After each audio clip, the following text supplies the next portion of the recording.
A beautiful day in Oakland. It's game 8 of 96 on our 2026 season. The Ballers and the Coast, who have played 4 of 6 games so far, a 2-2 tie so far. Who will get the leg ahead today and take a 3-2 lead? We will see. A very good afternoon to you on our little field trip day. I'm Tyler Peterson alongside Gareth Kwok.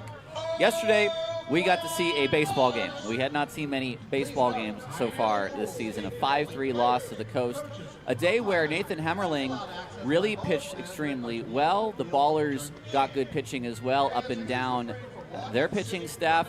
I think overall a game where you think the Ballers missed some chances, but you got to see a much more competitive game yesterday, and that's the kind of ball we're used to seeing. It was a more competitive game. Yes, the bats were subdued by Hemmerling, but there were bright spots. The pitching looked much better, especially in the second half of the ball game. Aiden Rissy struggled a little bit out of the gate, but then did very well to finish out his start, completing 5. The bullpen has looked good the past couple of games, Tyler. Just 1 run allowed over the last 7 innings thrown by this bullpen. So that's the good.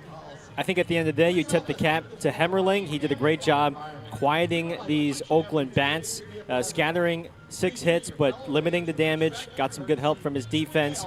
But considering how that first week went, pitching mark was a big question mark. And to start out week 2 with a more of a traditional pitching performance, I think was encouraging. Well, Ballers manager Aaron Miles has said that this is still an evaluation period for his club, especially on the pitching side. You're going to see now the second time through the rotation this week. With the exception of today, there is a new face in the Ballers clubhouse and a new face to start on the mound. We'll tell you who that is and the matchup for the pitching for the pitching matchup today when we come back on our Ballers pregame show on Ballers TV. Thank you for attending today's game. Hello, Ballers fans. This is Aaron Miles, your Oakland Ballers manager. Welcome to Ramondi Park. We're excited to try and bring another championship back to Oakland. Grab a seat, grab a hot dog, go to the merch shop, maybe get some gear. Sit back, relax, grab a ice cold candy. You about to go on the show. Good beer, maybe some home runs, and a lot of love. Say what's up to Strappy. Prepare to get loud. We're about to bring another championship back home. Hoping to bring another championship to Ramondi this year. How about now, Ben? For some Oakland Ballers baseball, we're about to run it down. How about now?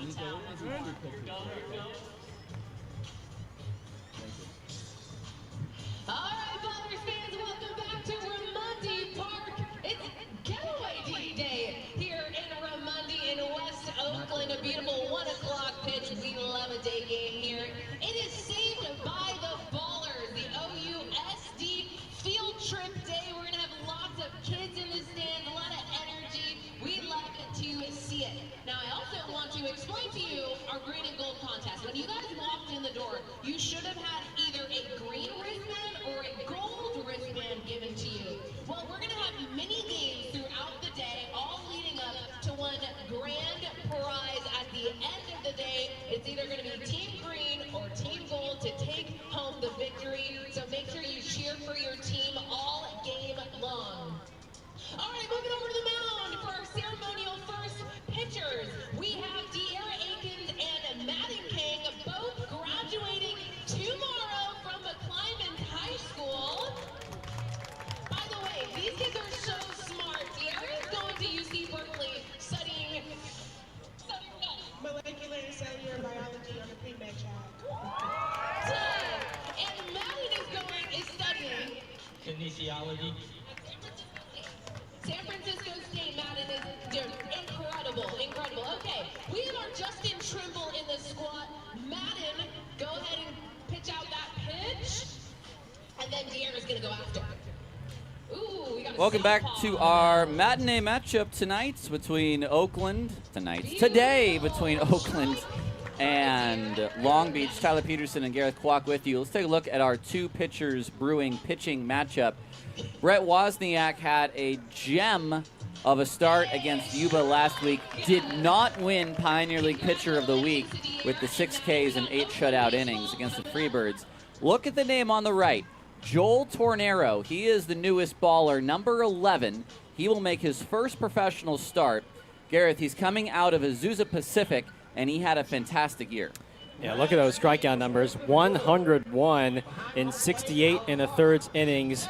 Doesn't matter if it's D1, D2, D3. That is outstanding. A 5.27 ERA as he makes his pro debut for the Ballers. He's a heavy fastball slider mix. He'll lean on that fastball a lot, but the slider considered to be his best secondary. And again, those 101 strikeouts, very impressive. Meanwhile, for Wozniak, you mentioned the brilliant start that he had against Yuba Sutter with those 8 shutout innings.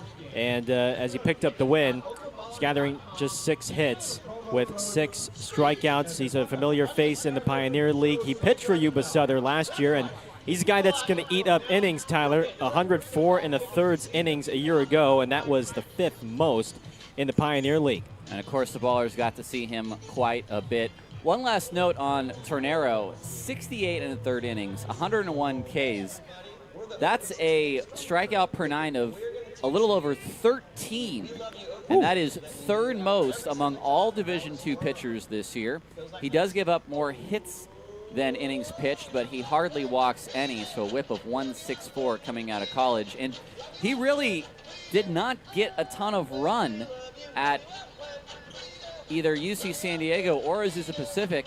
Before 2025, he threw in only 3 games in 3 years, then was Azusa's closer as a redshirt junior, finishing 14 games and racking up 7 saves. And then this year turns himself into a starter, and in 15 starts, the major strikeout numbers. So we'll be excited to see what Tornero has today. Take a break and come back. Lineups and first pitch on the other side in this 5th game of 6 against Long Beach. Right field, number 21, Patrick Roche.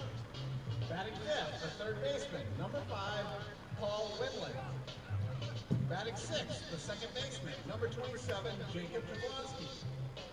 Hitting 7th, the designated hitter, number 35, Matthew Bardawa. Batting 8th, the catcher, number 9, Cuba Bess. Cuba Bess is our beer batter today. If Cuba strikes out, then Fieldwork beers are $5 for the rest of that inning. And remember to chant, we want beer, when he's up to the plate. Batting 9th, the shortstop, number 10, Tyler Young. And on the mound, number 31, Brett Wozniak. All right, Ballers fans, let's get the energy here in Oakland. This team is the defending Pioneer Baseball League champs. They are the champs. They brought a championship here to Oakland, and we need everybody in the stands to back up our hometown team as they get ready to defend that title. I want to hear all game. Let's go, Oakland! Let's go, Oakland!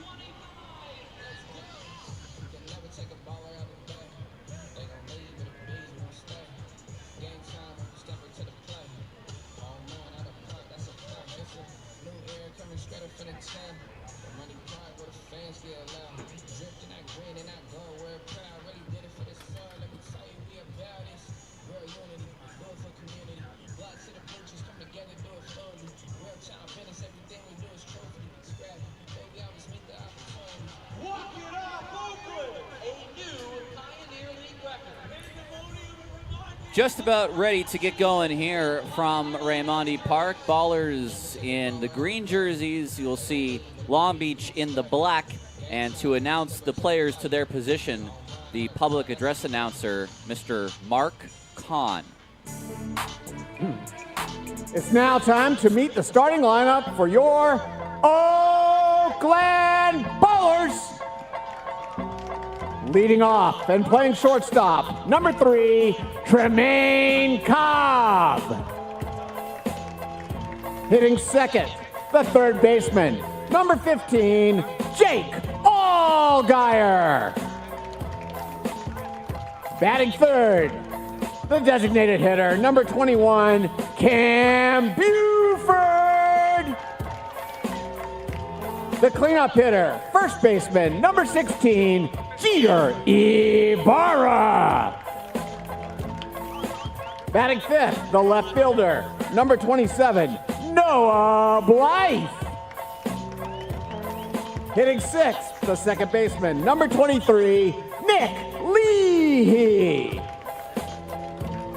Batting seventh and playing left field, number 8, Damian Stone. Batting eighth, the catcher, number 10, Nick Poss. And batting ninth, the center fielder, number 19, TJ McKenzie. On the mound, making his Ballers debut, number 11, Joel Tornero.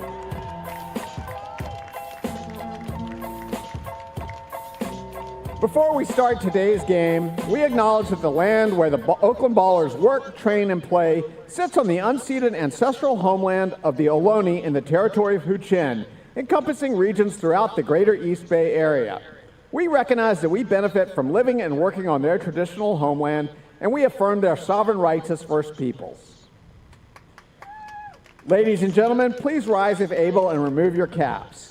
Today's national anthem is being performed by the talented singer Sunday.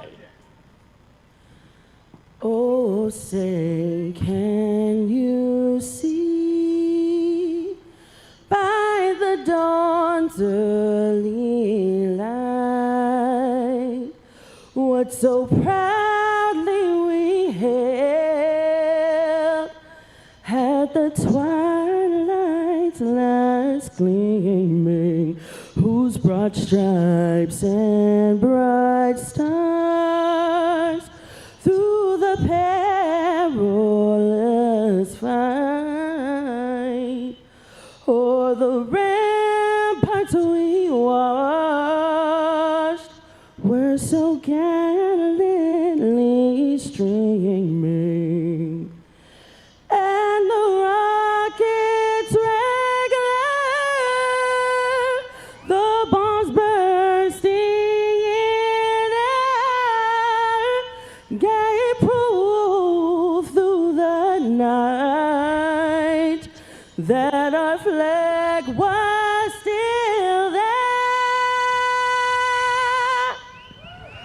Oh, say does that star-spangled banner wave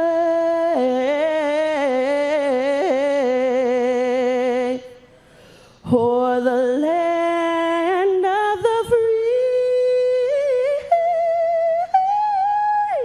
and the home of the brave.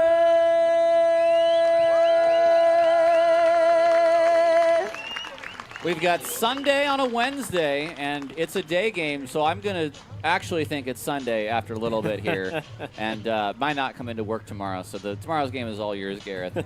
Let's look at the lineup for Long Beach coming off of their second win of the series. The Ballers at 3-4 now. They've alternated wins and losses, so maybe today's a win. But anyway, the lineup for Long Beach. Pelk and Vest have been dangerous this week for the Coast. Roche slides up to the cleanup spot, interestingly enough, for Troy Percival. Cuba Bess is in the 8th spot for the Coast. And Tyler Young will get the start at shortstop for the Coast. As you take a look at Joel Tornero, the starting left-hander for the Ballers, who makes his professional debut, his Ballers debut. Left-hander just got in and was signed. The corresponding move was that Matthew Maloney was placed on the injured list. As you take a look at the defense for Oakland, Blythe, McKenzie, Stone in the outfield, Allgaier and Cobb on the left side, Leahy and Ibarra on the right side. Nick Poss is getting the start behind the plate, doing the catching. But Tornero, someone that, as we talked about at the top of the telecast, electrifying arm at Division II Azusa Pacific down in Southern California.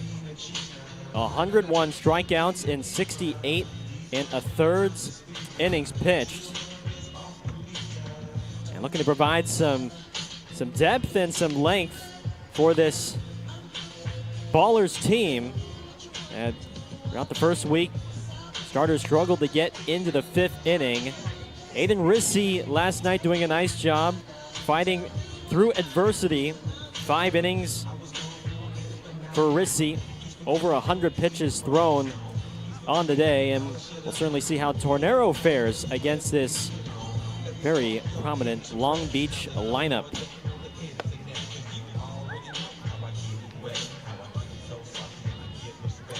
So Pelk will lead off, followed by Corona and then Vest. This series tied 2 games apiece. Neither side is yet to win back-to-back games. We'll see if Long Beach can do that and take a 3-2 lead, or if Oakland will bounce back and take the 3-2 lead. Tornero working from the stretch. And the first pitch is a fastball outside for ball 1. The first pitch is thrown at 1:06 p.m. local time here at Raimondi Park. A beautiful Wednesday afternoon. Our official game time temperature 66 degrees. Partly cloudy skies. A slight breeze, about 11 miles an hour blowing out. 2-0 pitch buzzes the tower of Pelk, and it's 3-0.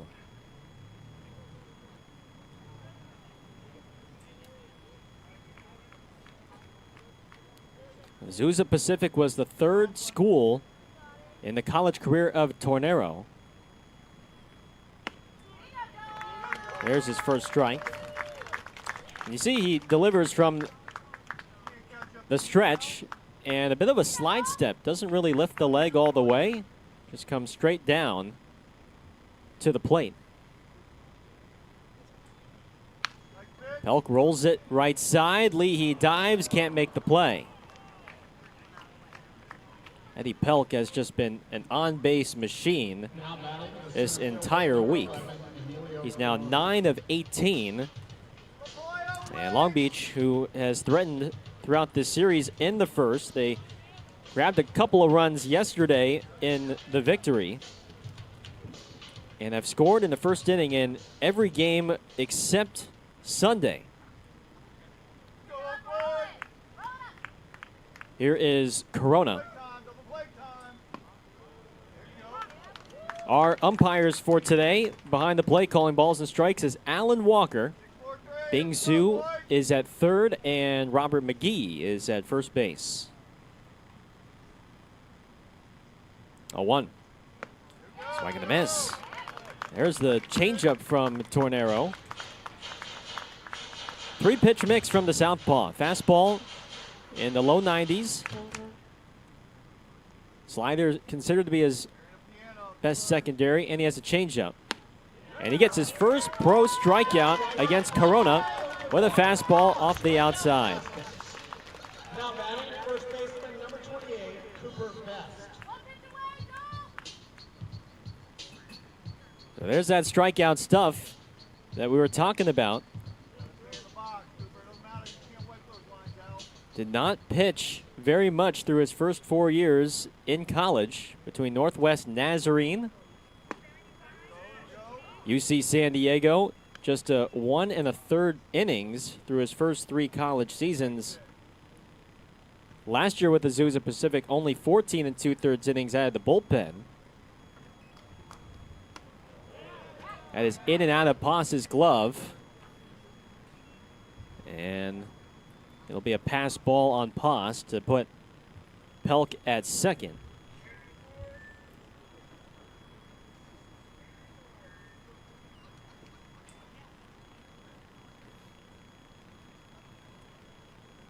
Two balls and no strikes on Vest, who has raked this week. 8 for 15 with 8 runs batted in and a homer. In tight, 3-0.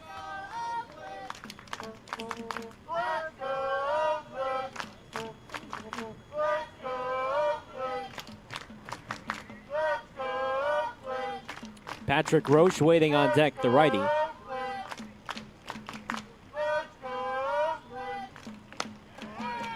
Vest takes all the way, a strike.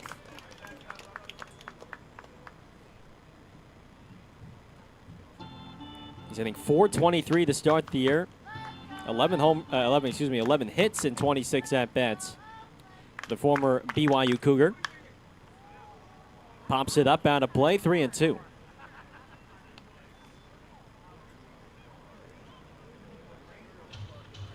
Joel Tornero from Covina, down in Southern California. Go Oakland! 3-2. That is behind Vest, and Pelk, for whatever reason, did not take third base, and Troy Gloss, third base coach, the former Angel, with both of his hands out, saying, "What are you doing? You should be at third." It is a short backstop with those field side seats being built just before the start of the year, but either way, 2 men on, 1 out for Roche.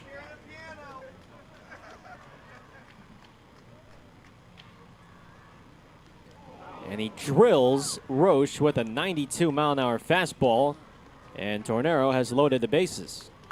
I think he's just got some early butterflies here. No question. He needs to figure this out and settle down. The third baseman, number 5, Paul Winland. So the bases are loaded for Winland, and this is a smart mound visit from Paz, who's been in that type of situation before, working with new guys, and as a member of Idaho Falls last year, trying to settle him down and perhaps get a double play ball, which Oakland did very well yesterday inducing. Go Oakland! First pitch fastball is low, ball 1. 4 double plays turned by the Ballers last night, 3 of them induced by Rissy. Cobb, the shortstop, is up the middle. And it's 2-0.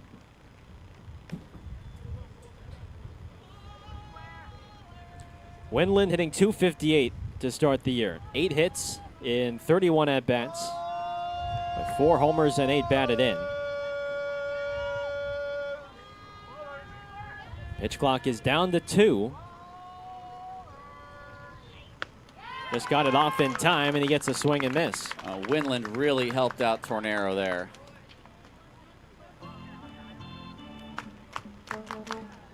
Two and one. Winland has homered 3 times in this series. He's homered the opposite field. He's pulled home runs to right. Swing and a miss. There's that fastball to make it 2-2. It's got some life early on from Tornero.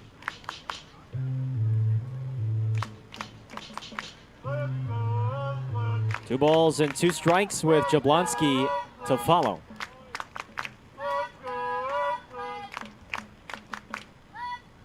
Struck him out. The slider from Tornero. Winland goes down. He's got his second professional strikeout. You can see the good stuff. 13 strikeouts per 9, third most in Division II this year. He just has to settle down. And perhaps that will. Infield can retreat. Jablonski, the switch hitter, stands in.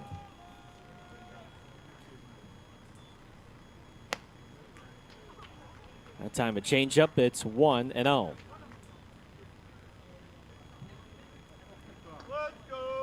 Coast scored 4 of their 5 runs yesterday in the first 2 frames.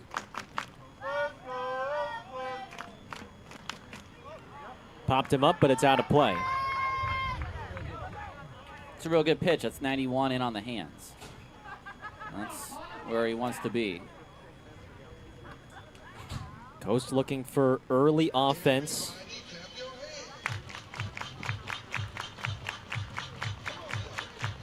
Six runs the first 2 innings on Friday, 3 in the first on Saturday.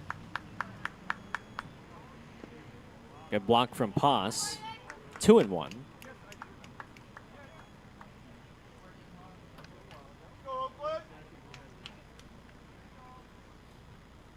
Leadoff single by Pelk, a 1-out walk, a 1-out hit batter, and then a strikeout. Tornero trying to escape this inning unscathed.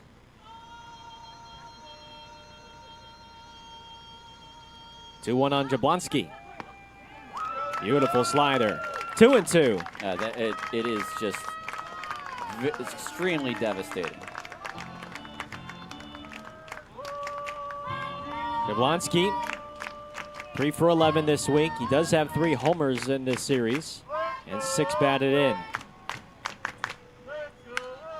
Line sharply to left. Blythe is there.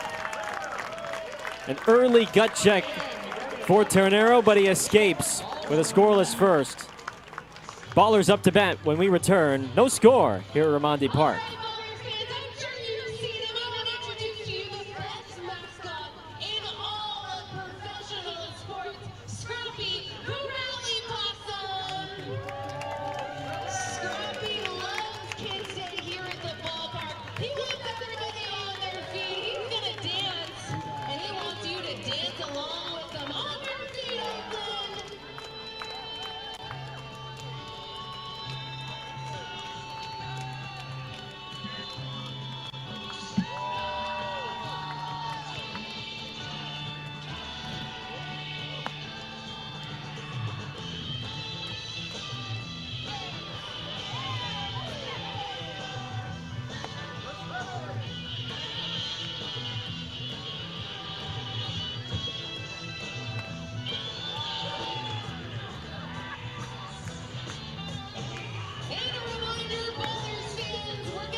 Leading off for the Ballers, the shortstop, number 3, Tremaine Cobb.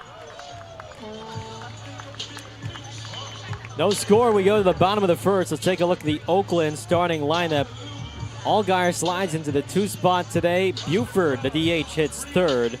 McLeahy getting the start at 2nd, hits 6th.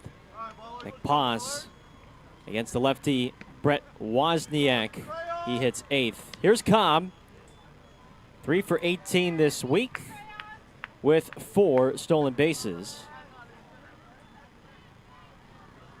Did have an RBI hit in the 7th yesterday as the Ballers came a little short. It's 2-0. Second start of the year for Wozniak. 3-0. 24-year-old from Garden Grove, California. 5'10", 215-pound southpaw from High Point University. That's a 4-pitch walk to begin the afternoon for Cobb. And that's something he didn't do at all in his last start. No walks in 8 innings, and here he is.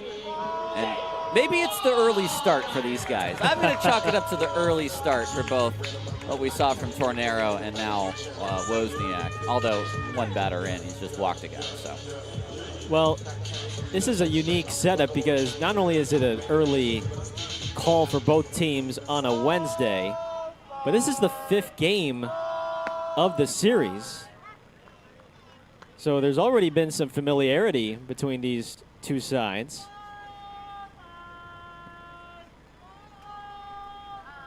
Allgaier batting from the right side here.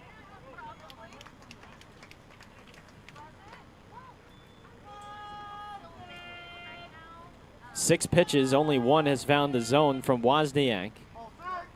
Leading the league with 10 walks, by the way, Jake Allgaier. Now, Allgaier hits mostly from the left side because he faces more righties, but he was a natural righty growing up. Learned to switch hit when he was young. At the age of 8, it's 2-1 here on Allgaier.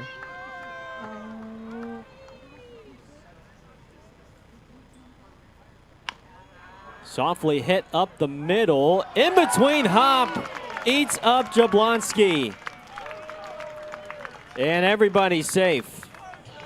Well, I think Trey did just enough to draw Jablonski's eye, because that should have been maybe not 2, but it should have certainly been 1. And here comes Buford. Jablonski has had a tough time at second base in the field. So early trouble now for Wozniak. First 2 men aboard for Cam. Swing and a miss. A former baller returning yesterday officially, making his season debut. Went 1 for 3 with an infield hit to short.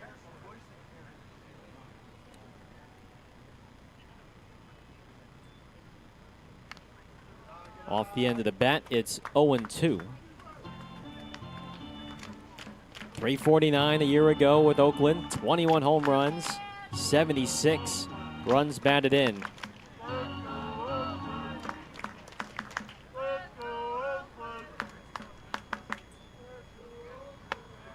Takes high. 1-2. Received a very nice ovation from the home crowd as he was introduced yesterday during lineups, and then when he came up to bat for the first time. Grounded to third. Winland throws it away. Here comes Cobb. Another gift from the Long Beach defense, and this time it results in a 1-0 Oakland lead. This is not going to make that third base dugout very happy. That's going to be a fielder's choice E5 that gets Cam on base, and that is just a wild throw. And so the whole defense is going to come in. That's the catcher, Bess, who's going to call everyone in. And look, he's got the ground balls he's needed. He should have maybe 3 outs. Yeah. If you talk about the double play that could have happened right there, Jablonski, who knows? But either way, for Long Beach, Troy Percival cannot be happy in that third base dugout in the slightest. Here is Ibarra now. Takes a strike on the outside. So back-to-back errors.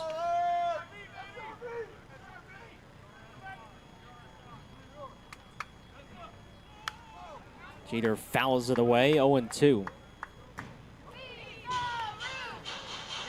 Long Beach committed 5 errors back on Saturday. That was a rough night for the infield.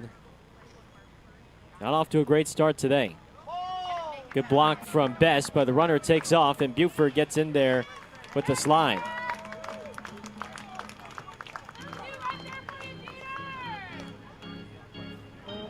It'll be a wild pitch off of Wozniak, and 2 things working for Cam's advantage: his speed, and he also knows the arm of Best behind the plate. 1 ball and 2 strikes. In the dirt, 2-2. It's a good take from Ibarra there. You have second and third, you think, I just need to get something in play and I can get a run in. But you don't want to get over anxious.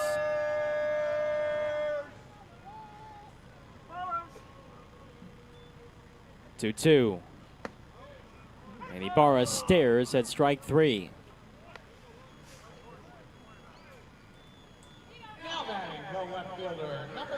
So Wozniak gets a strikeout.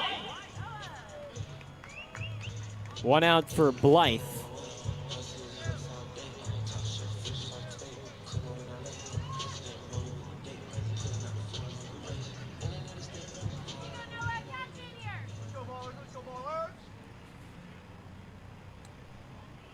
Blythe's an early swinger, too. Look for him to hunt something. Up and in with the heat. 1-0. You know, if it weren't for the fact that Tornero is brand new, I think maybe Long Beach would have taken more exception to some of the balls that were around the head of their players in the first inning. Up the middle, base hit. Allgaier scores. Here comes Buford. 2-run knock for Noah Blythe. Makes it 3-0 Ballers.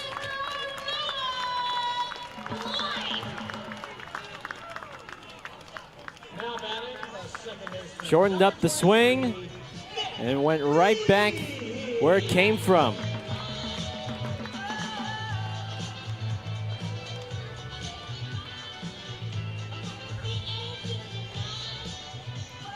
RBI 5 and 6 for Blythe this year. Leahy still looking for his first hit of the year. It takes ball 1.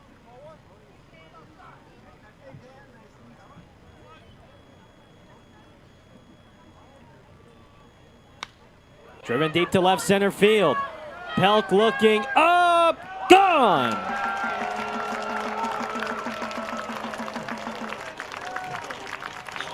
Not a bad way to collect your first hit of the season.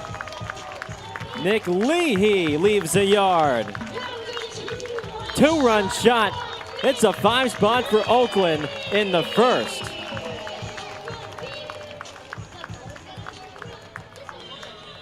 Now batting, the left fielder, number 8, Damian Stone. 100 miles an hour off the bat. 394 the distance to left center field.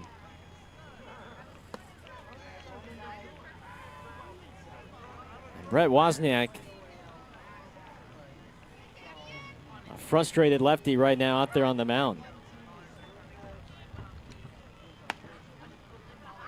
1 ball, 1 strike.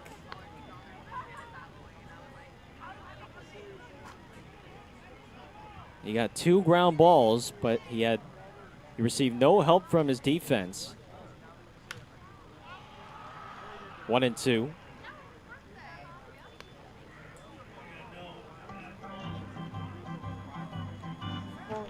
He pitched 8 shutout innings with 6 strikeouts against Yuba Sutter last week. His start here against Oakland cannot be any more different.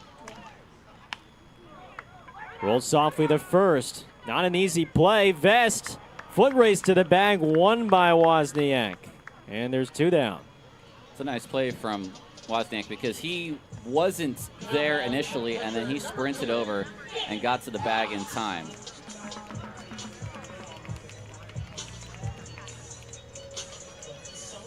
I mean, it just feels like a ground ball's hit to Long Beach. You kind of just hold your breath because you don't know what's going to happen. Here's Pass.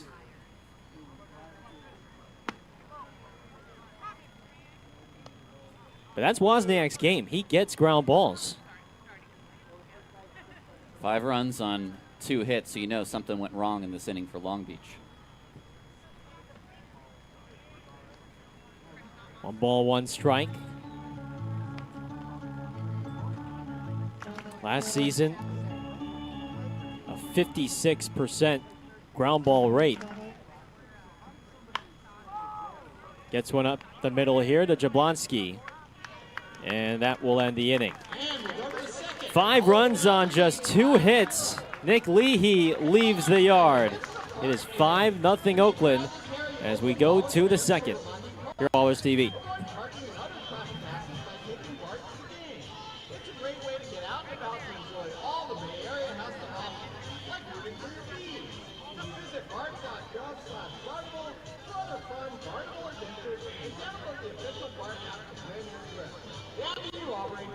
Thank you, Mark. It's time for the BART Transportation Race. Greg and Mary are our contestants, part of the green and gold contest. Mary is team green, Greg is team gold. Here we go, and I'm team blue, in case everyone's wondering. It's the world against Aubrey. All right, we are on. Can we cheer for your team? Let's go, gold! Let's go, gold! Mary, don't let us do that. Gold! Give me one gold!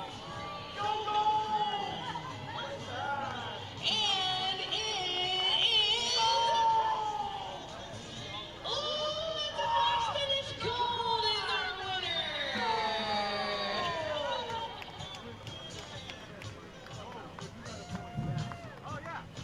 All right, folks, that means gold now leads 1-0. Cheer on your teams. Green v gold.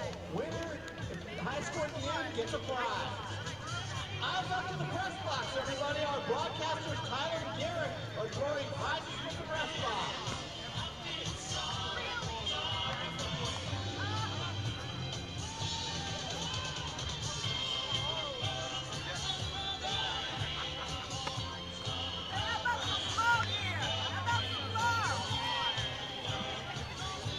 Early run support for Joel Tornero as we go to the second. 5 runs on just 2 hits for Oakland on Wozniak. And that'll settle down your lefty. He'll face the bottom of the order here. Matthew Bartowell, Cuba Bess, and Tyler Young.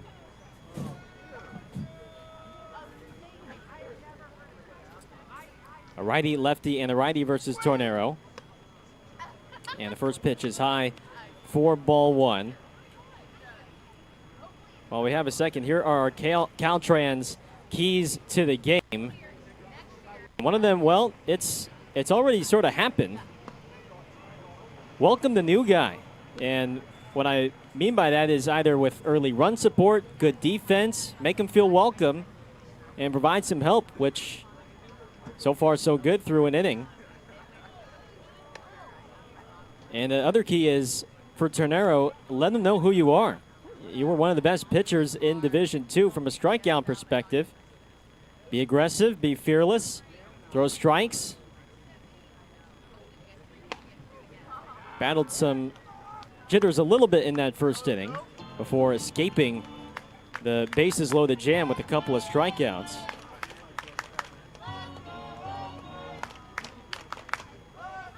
Three and one on Bartowell. Check swing. No appeal from Paz. Now they appeal. I don't think he went. He did not. And it's a leadoff walk. You know what that means? It's time for the field batter. Catcher number 9, 25 pitches in that first inning from Tornero. Here is Bess. Catcher batting in the 8th spot today after spending the last couple of days in the middle of the order. Been their cleanup man usually. No balls and a strike.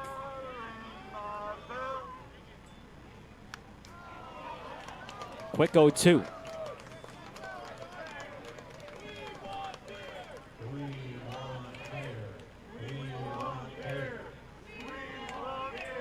Bess was taken out in the 6th inning by Emilio Corona as a pinch runner.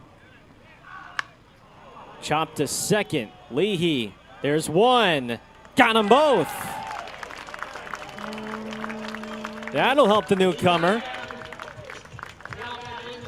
How about a 5th double play in the last 2 games?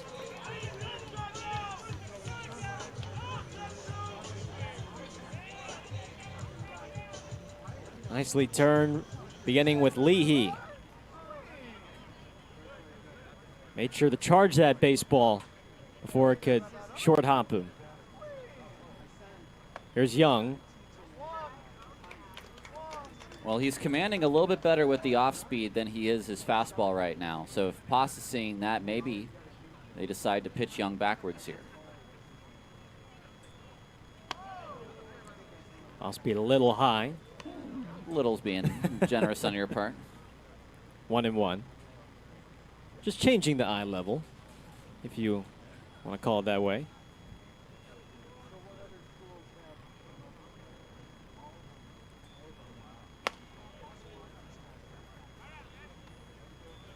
Two and one.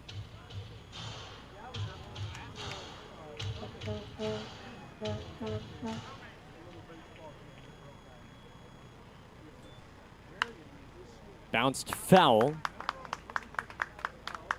2-2 on Young. The former Lehigh shortstop hitting 182, 2 for 11 to start the year. Does have a homer this week.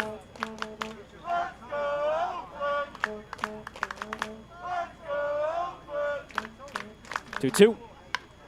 Lined at Cobb. Side retired.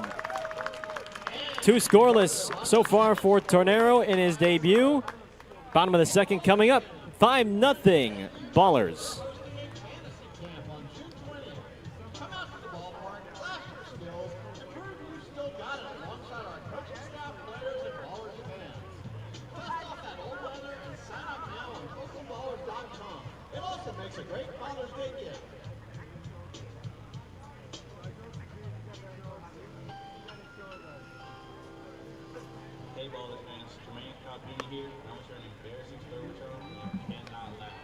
Back when I was in elementary school in Portsmouth, Maryland, at Longfield Elementary, I was about 6 years old and I was playing on the playground. You know, as kids, like, we like to play on the monkey bars.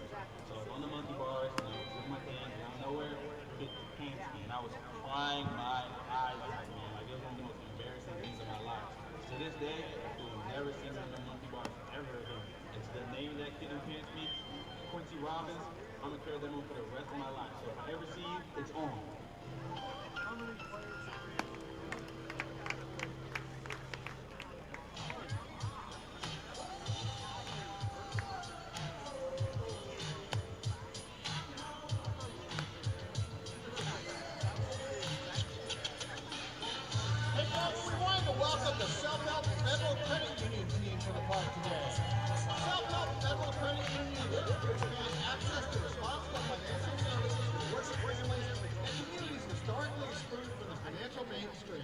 Thanks for all the great work you do and for coming out to support the Ballers. Leading off the Ballers, the center fielder, number 19, DJ McKenzie. Heffernan Insurance Brokers has been helping people make smart decisions since day one, offering business insurance, personal home and auto, employee benefits, and retirement and wealth management. Make a smart decision for your business or family today. Visit Heffernan Insurance Brokers online at hefins.com. 5-0 Oakland, home half of the second. TJ McKenzie is ahead in the count 2-0. 9-1 and 2 bats for Oakland after sending 8 men to the plate in the first. McKenzie, Cobb, and Allgaier against Wozniak. Popped up, foul. All in all, 8 batters, and you didn't throw all that many pitches. 28, I think that's a decent amount for yourself to say, I gave up 5 runs, I faced 8 batters. Well, 28 pitches, you can still get back in the ball game. In the dirt, 3-1.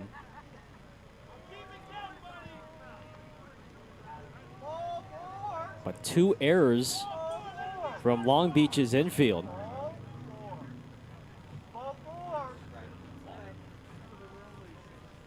Did not help Wozniak's cause.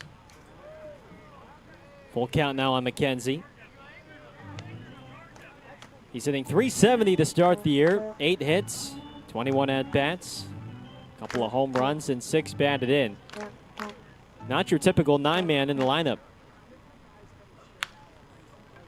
On the ground to second. Jablonski stays down. 1 out. Back to the top of the order, the shortstop, number 3, Tremaine Cobb. And here comes the Oakland top of the lineup. Here's Tremaine Cobb. We have the earlier start today, 1:05 first pitch, because it's a field trip day for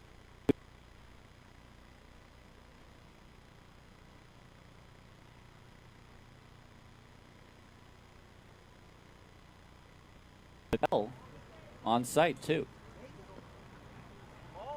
I didn't see it. Is it by the gate? It's the beer batter bell, so I don't know that it's necessarily being used today for any type of school purposes.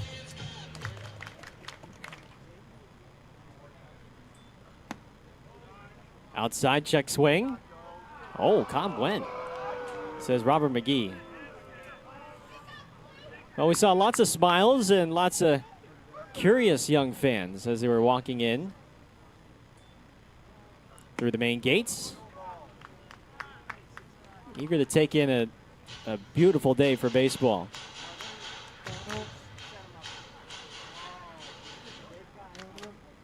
Two. Off the end of the bat, and that drops in for a hit.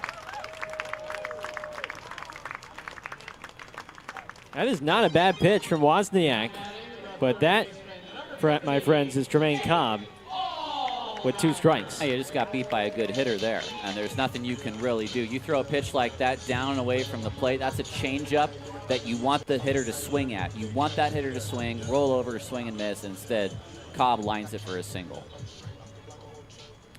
And we may see Tremaine run here as Allgaier pulls it foul for strike 1. Wozniak, who formerly pitched with Yuba Sutter last year, 3.45 ERA with the now Freebirds, as they're called. Cobb runs, pitches outside, the throw goes in the center.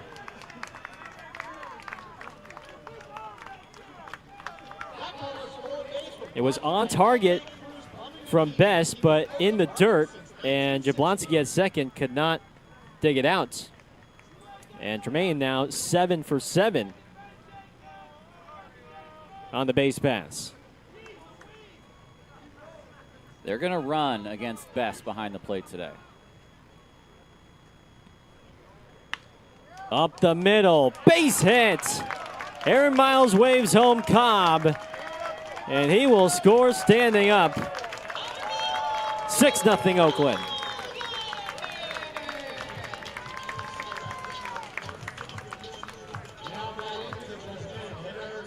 Cobb with the single, stolen base, gets him in the scoring position.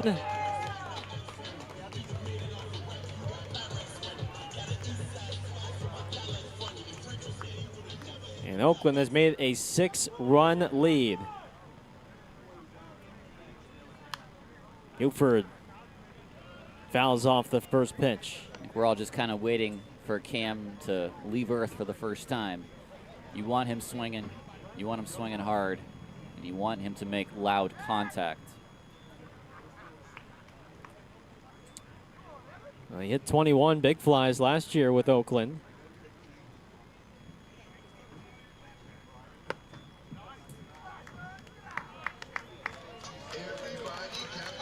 The first 20-20 baller in franchise history.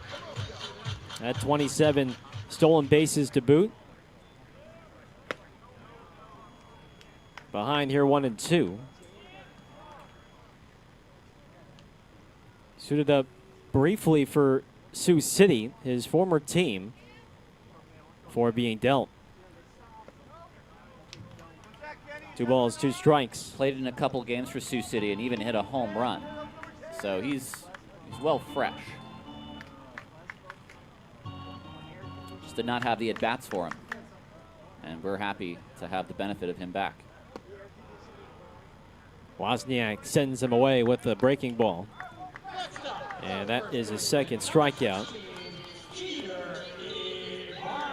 2 outs in the second for Ibarra.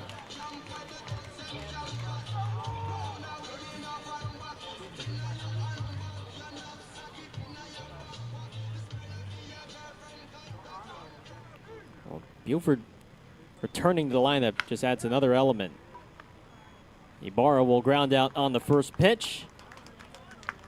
1 more run in for Oakland in the second. It is 6-0 Ballers as we go to the third on Ballers TV.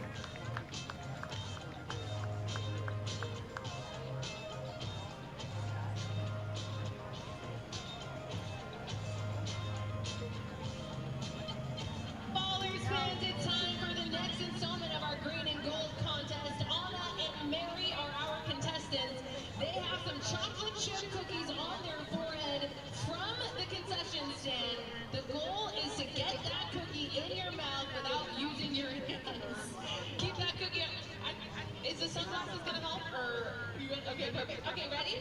3, 2, 1, go! Get that cookie in your mouth. All right. It looks like Mary's trying to use. Anna is using the forehead wiggle. They're trying. Mary. Mary's getting frustrated. There we go. Inching one at a time. I think Mary's almost there. And it is up so close. There we go.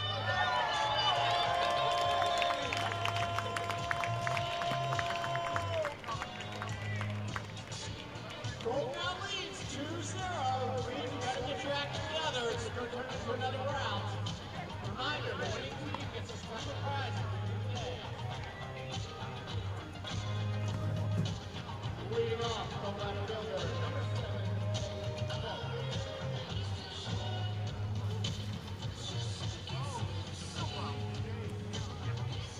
Third inning here from West Oakland. Along with Tyler Peterson, Gareth Kwok for Ballers TV. 6-0 Ballers. Joel Tornero back on the bump for his third inning to face the top of Long Beach's lineup. Pelk, Corona, and Vest. Pelk singled to lead off the game. 2 balls and no strikes.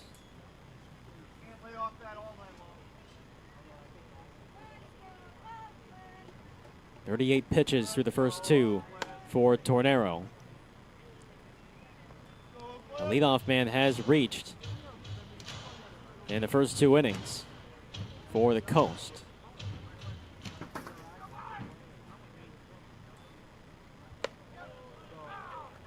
Four-pitch walk begins the third. Well, it's a walk-in inning right now, which is not at all what he was doing this year in college. So this is his professional debut. There's 50 guys on the field that he doesn't know, and I think a little bit of that is coming through right now. But he's the one ahead. Corona takes a strike. He leans on that fastball a lot. That and the slider. Does have the occasional changeup. 1-1. You saw the occasional changeup right there, which is a good pitch. Just because he doesn't use it doesn't mean it's not good.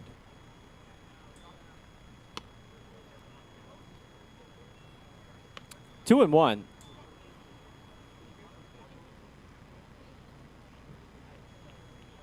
Corona struck out swinging. That was Tornero's first pro strikeout. And now 3-1. Again, he's having a little bit more trouble with the fastball than his other pitches. So if he has to go away from it to get back in the zone, that's what he's got to do. Fastball command has not been there in this third. It's another walk, the fourth issued by Tornero today. And if you give free bases to Long Beach, as we've seen in this series, they will oftentimes make you pay.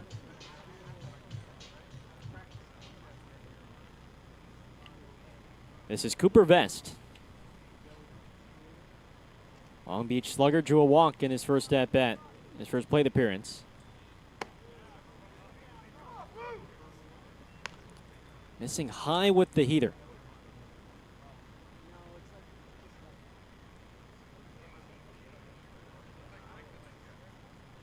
Got a double play ball in the second.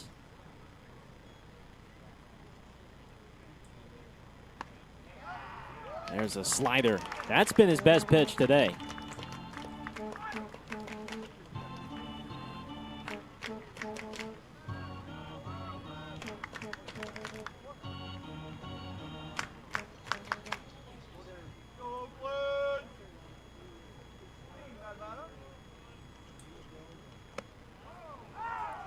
A little high, 2-1.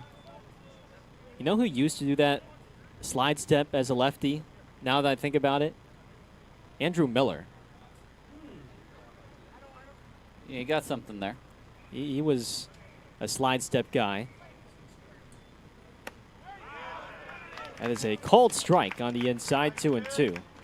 Now, Tornero's not throwing across his body like Andrew Miller, but the slide step just reminds me of him.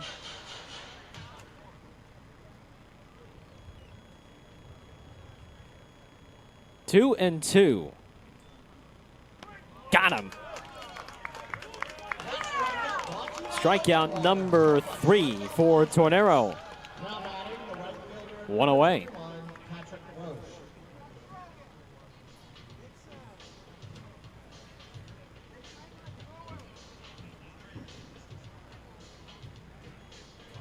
Andrew Miller certainly had a devastating slider in his career. Here is Roche now. This is playable for Ibarra in fair territory. 2 down.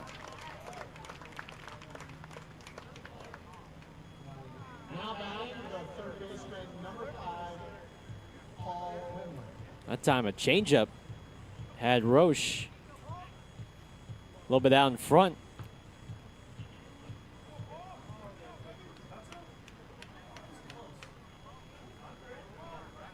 Here's Paul Winland.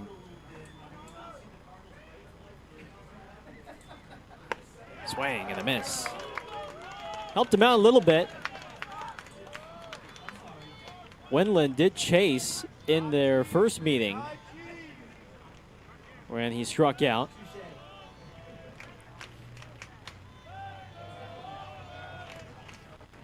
He's going to run out of time here.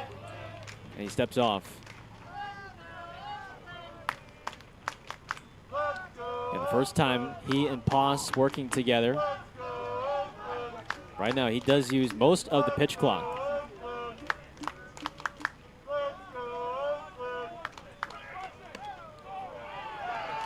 High strike makes it 0-2.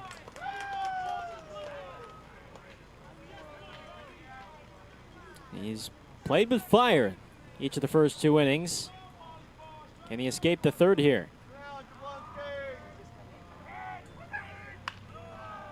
Rolled weekly, the Allgaier gets the force.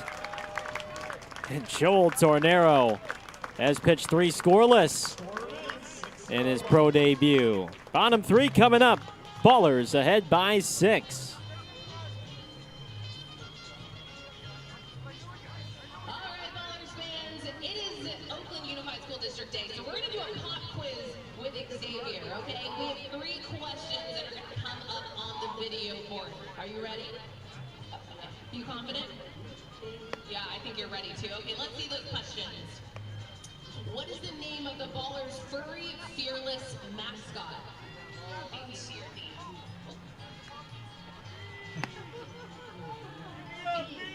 It is Scrappy the Lollipop. I already asked you that. Okay, what's the second question? Why did the Ballers come to West Oakland? Was it to challenge the Squirrels to a championship?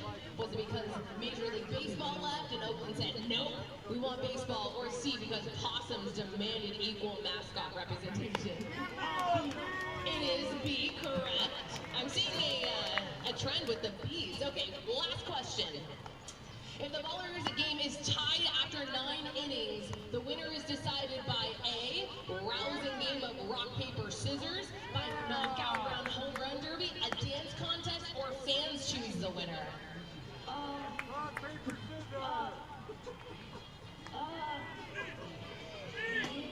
Is it B? It is B, a knockout run. Your final grade is a B, and here in Raimondi Park, that is the best grade you can get. Go Bees!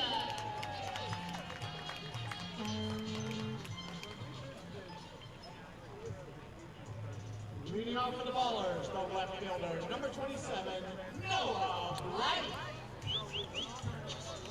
Last of the third, Ballers hold a 6-0 lead against the Coast.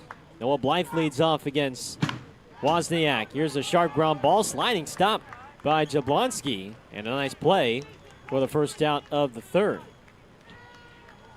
Next up, the second baseman, number 23. So far, Joel Tornero, Tyler, 3 scoreless innings. He's played with fire a little bit, having to pitch from the stretch. But what have you liked so far through the first 3? Well, I've liked the stuff, and you can see the stuff, but yeah, he's just got to get under control here because he can be one darn good pitcher at the professional level if he just has to take something off, if he just has to sort of get the heart rate down a little bit, whatever it is, he can have it.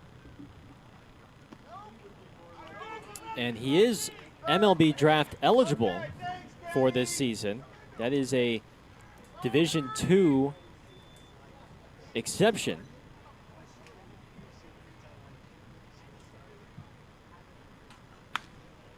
Up the middle, Jablonski bobbles, recovers in time.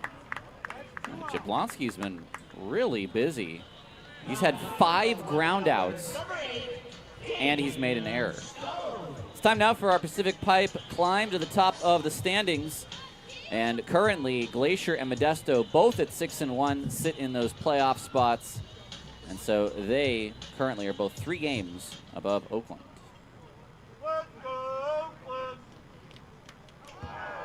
Ouch.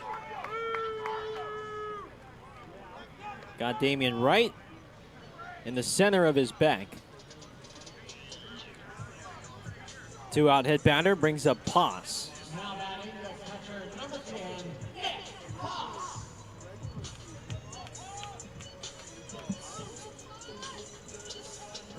Wozniak did not hit very many guys last year, just 4 hit batters in 104 1/3 innings. Nothing in 1 on Poss.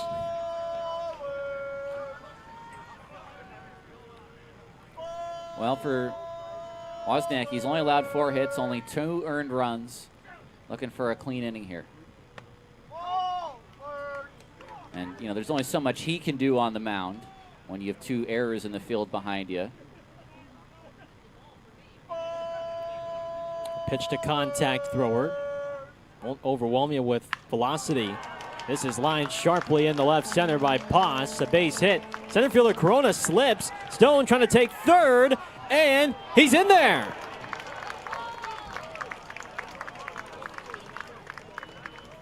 Once Corona slipped, that was Stone's cue to take an extra base, and boy, he didn't make it by that much. Well, Damian Stone on the base paths these first 2 weeks has been, he's in there. He's in there. He wants about playing with fire. He's been playing with fire a little bit on the base paths, but I love aggression. Aggression wins ball games.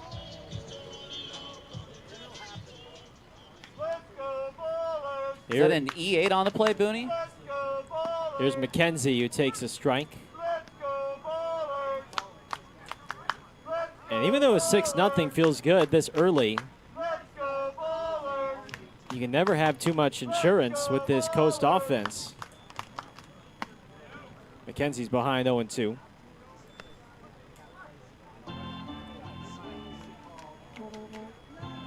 Look at the shift for TJ right now. There's a huge hole on that right side. Poss runs. Chopper to short for Young. Hitting over. Scoreless third for Wozniak. 4th inning coming up. It is 6-0 Ballers on Ballers TV.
Welcome back to Raimondi Park.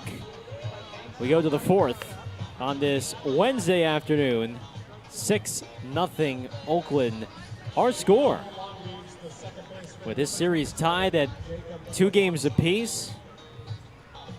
Oakland trying to get back to 500, a 3-4 start through the first 7 games. Long Beach, a 4-3 start.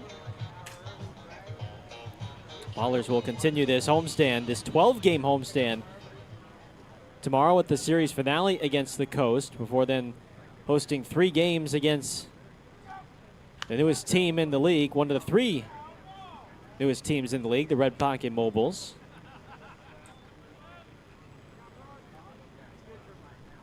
Who are still looking for their first win. The Mobiles of Red Pocket.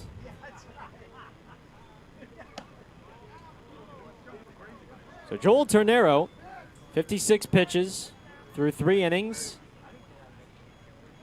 Has left 5 on base. Leadoff man has reached in the first 3. The slider has been sharp. The fastball has been lively but inconsistent. 2 balls and a strike on Jablonski. And that's where he's been missing with that fastball. It's been high a lot to these Coast hitters.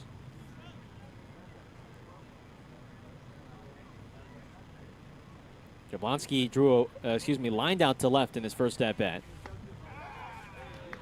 3-2.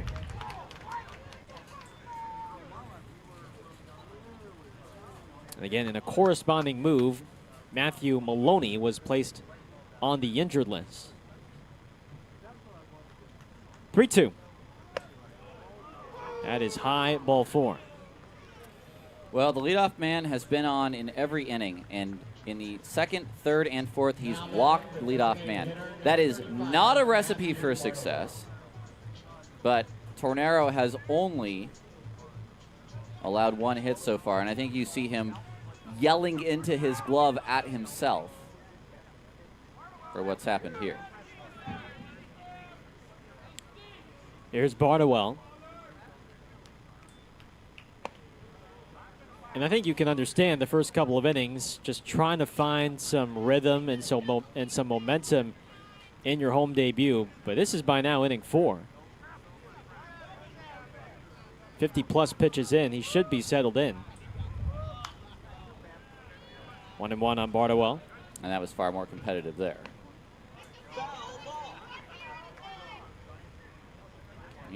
You put yourself behind the 8 ball when you spot someone an extra base runner.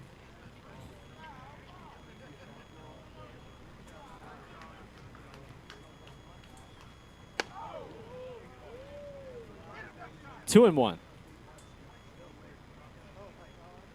They'd love to see him go 5, but with the excess of balls, I mean, he's got more balls than strikes right now. Good changeup. Makes it 2-2. And Poss has to, I think, stay with those off speeds right now. Those are going to get him swings and misses. Those are going to get strikes. The fastball is just getting overthrown right now. Could be a little amped up, too, throughout the course of the day. But you're right. At this point, he's got to find a way to settle down. Back-to-back changeups. Those were the 2 best of the day. And he's got his 4th K. 1 out for Bess.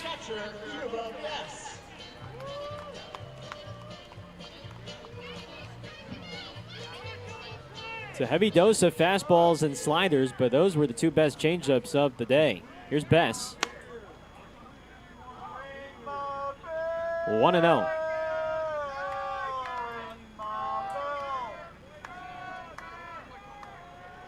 Bess grounded into a double play back in the 2nd.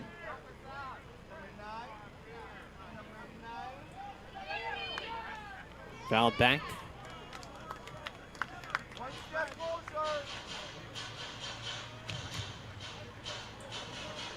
Joel Tornero.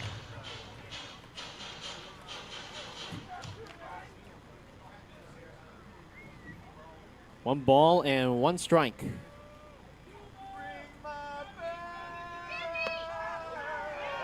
That is a high strike, and Bess wants to challenge.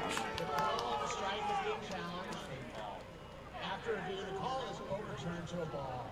Long Beach has 2 challenges. It's been overturned to a ball. The pitch was high. That was the first challenge used by either side today, so Long Beach retains its challenge, 2 remaining for the Coast.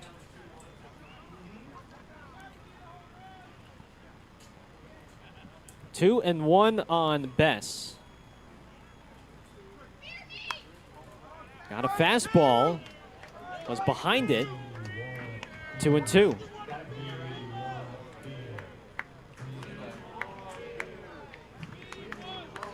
Bess, the former Rockies and Red Sox farmhand. 26 home runs a year ago for Yuba Sutter. Poss liked the spot, even though it was outside. 3-2.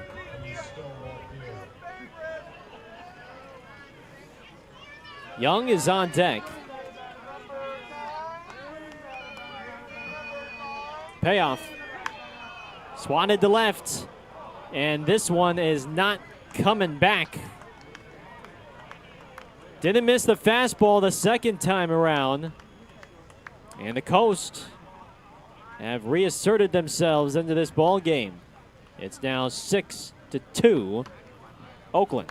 Now batting the shortstop, number 10, Tyler Young. Well, it's a ball that Bess went up and got.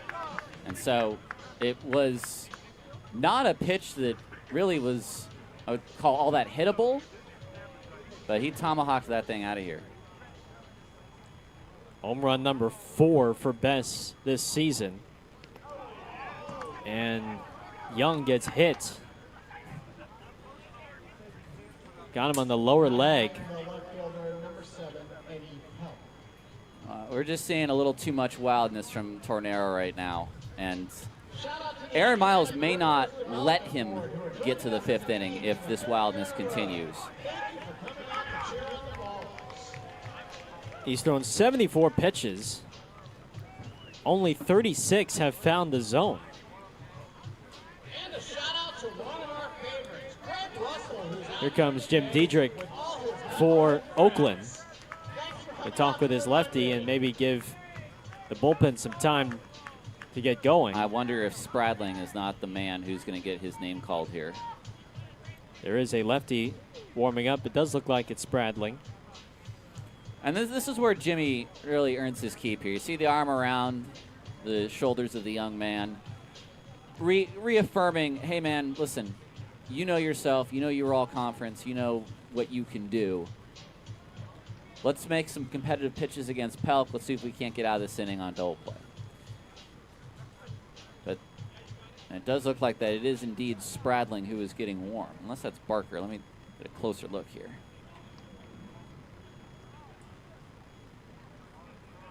That's Campbell Spradling getting ready. And Spradling should be well rested. Here is Pelk. Reach base twice. No balls and a strike.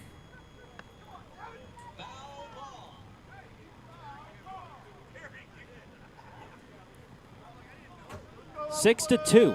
2-run home run by Cuba Bess has cut the lead down to 4. It looked like Pelk might have wanted to use a challenge, but he's not going to use it. Looked like he thought about it. 0-2. Stays alive. I like that call from Poss there. Go right back out to that same spot. If Bess didn't, or if Pelk rather, didn't like that pitch, well, you might have to make him swing at it now. Now, do they trust the fastball enough to go back to the fastball? Great block from Poss. That's a heck of a block.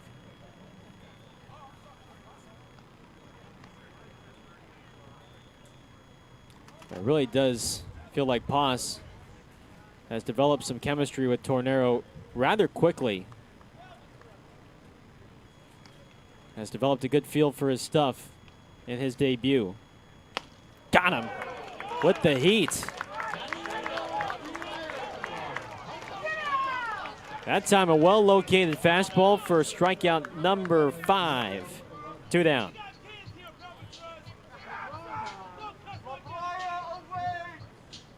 Well, you can tell Pelk was not happy audibly. Now, the question is, can Tornero get through Corona and get out of this inning? He may not come out for the 5th, but he needs to get through the 4th. That was pitch number 80.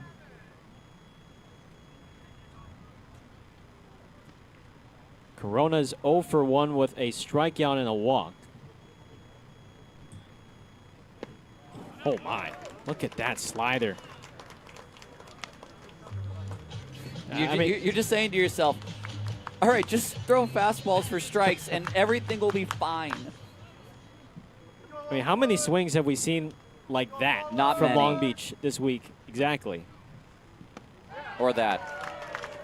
How about a changeup to make it 1-2?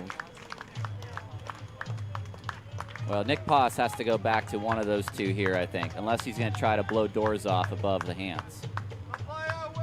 Tornado just has to not overthrow this baseball. Struck him out. Went back to the changeup. 6 strikeouts for Joel Tornero in his Ballers debut. Coast get 2 runs on the home run from Bess. It is 6-2 Oakland as we go to the bottom of the 4th. Green and gold contest. It's called Pudding Feed. We have Team Gold and Team Green laying down on these tarps. They're going to have to feed their partner pudding while laying on the ground. The first group to finish all of their pudding is going to be our winners. Let's see our groups right over here. You got your first scoop in? Okay. Pudding in hand. Put your pudding in your hand. There we go. 3, 2. Back up. There we go. There we go. 3, 2, 1. Go. Oh, that's her eye. That's her eye. A little farther. How's it going? Let's see. Ooh, okay. 20 seconds. You guys are doing well. The girls are struggling a little bit. They're fighting with their spoons. Keep going. Let's see. 10 seconds left. 10 seconds. 9. Keep your head down. 8, 7, 6, 5, 4, 3, 2, 1. Done. I think gold is our winner.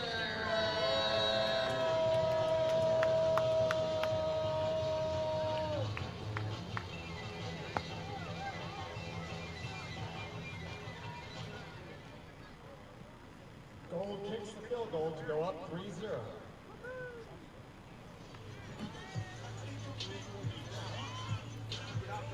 Lead up for the Ballers, our shortstop, number 3, Tremaine Cobb. Oakland 6, Long Beach 2.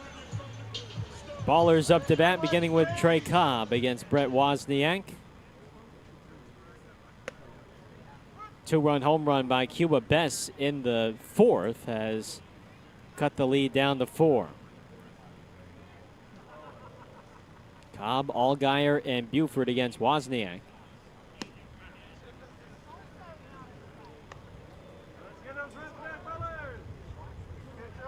Trey has reached base twice and has scored twice. A walk, a single. He's got a stolen base as well. 1-2. That's what a table setter does. Get out the dishes and the placemats. Sets the silverware.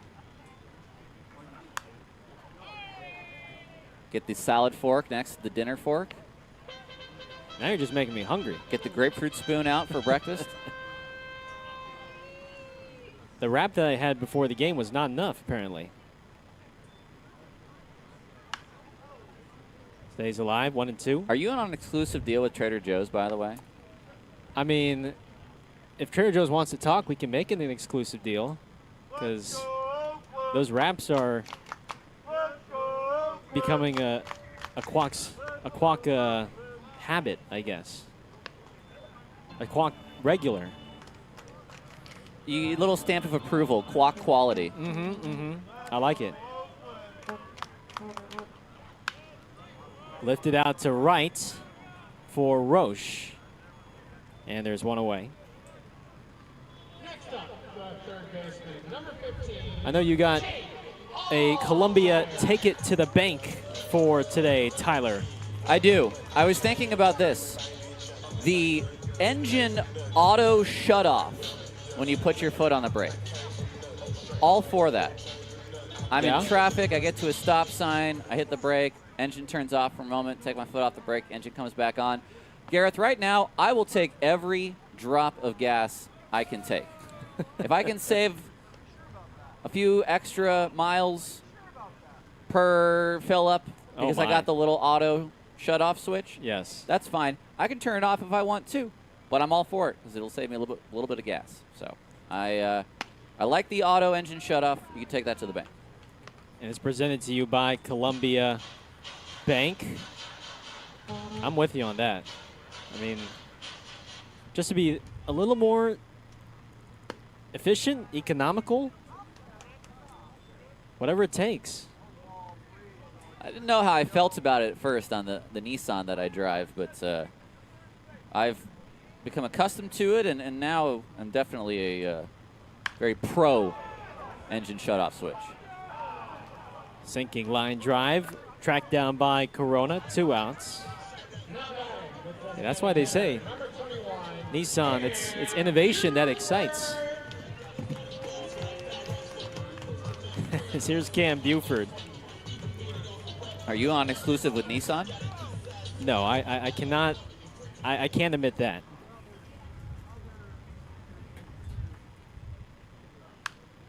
Here's Buford, who fouls the first pitch back.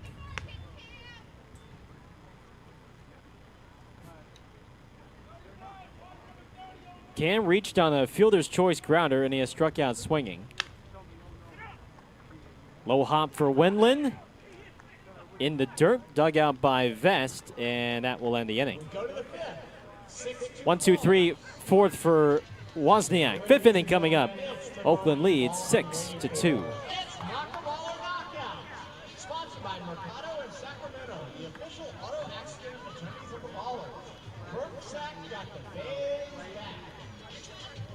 All right, it's time for everyone's favorite game, Knocker Baller Knockout. Team Green is Madden, and representing Team Gold is Keon. Both of these competitors are going to run at each other. The first to knock the other off their feet twice is going to be our winner. Are you guys ready? 3, 2, 1, go!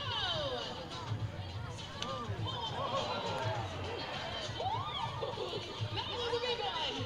All right, we're resetting. It's 1-1. 3, 2, 1, go!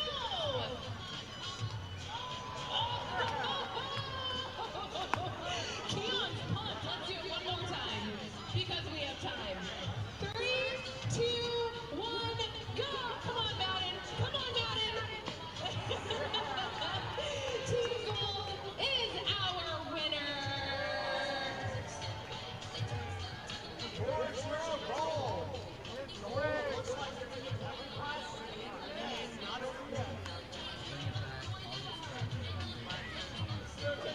Now picking for your Ballers, number 40, Campbell Stratford.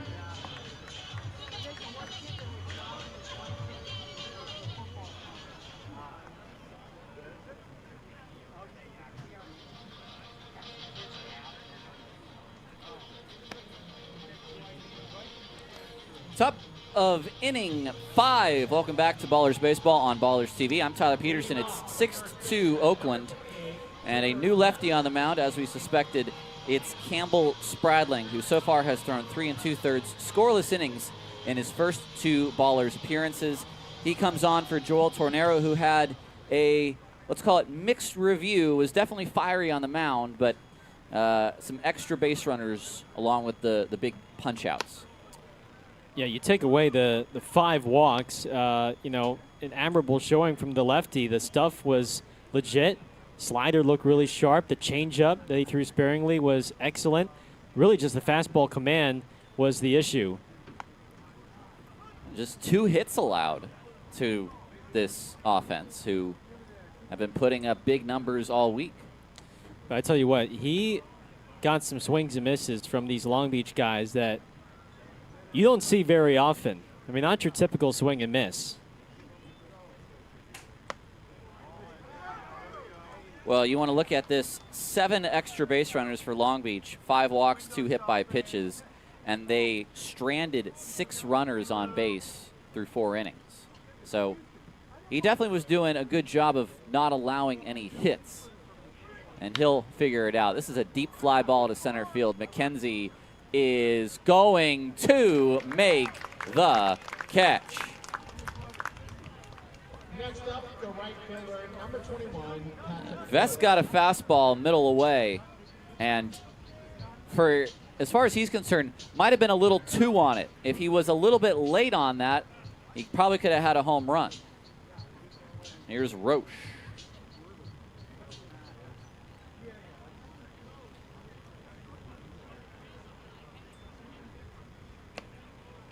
First pitch, a strike. Pitcher's strike there from Alan Walker.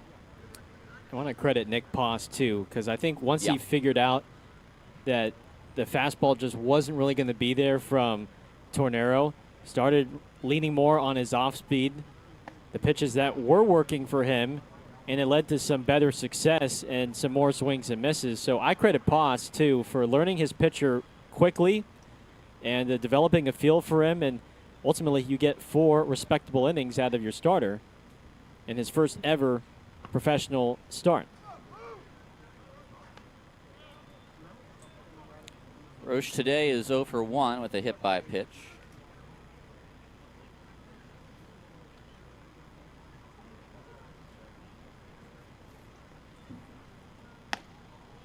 There's a strike.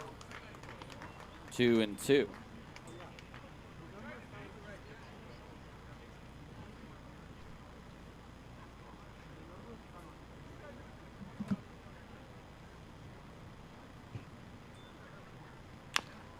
Spradling will turn, and a long flip for out number 2. Now batting the third baseman, number 5, Paul Winland. Here comes Winland, who went 0 for 2 against Tornero. Spradling wants a new baseball. A strikeout in the first, and then grounded into a fielder's choice in the third.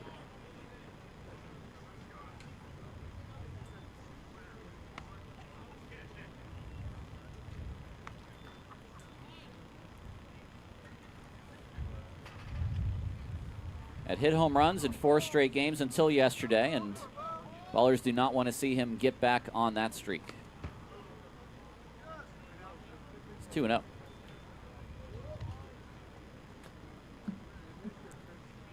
The series finale will be tomorrow, a 6:35 Thursday evening game. Charlie Hurley will pitch for Oakland. Strike 1 to Winland. Maybe a little bit of a miss from Spradling, but he missed in the right spot. I think he wanted that, or Poss wanted that more outside, but instead clipped the inside corner. Winland has put a charge into one, and that's high, and that's deep, and he is back on his home run streak. That's on the roof of the building next door. That's 414 feet, and it's 6-3. And what Vest did not do, Winland just did. It's a 3-run ball game.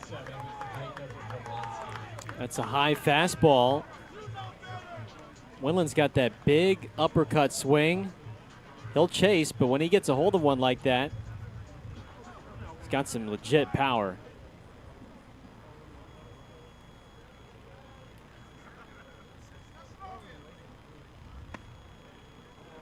Jablonski takes ball 1. It's the first run given up by Spradling as a member of Oakland.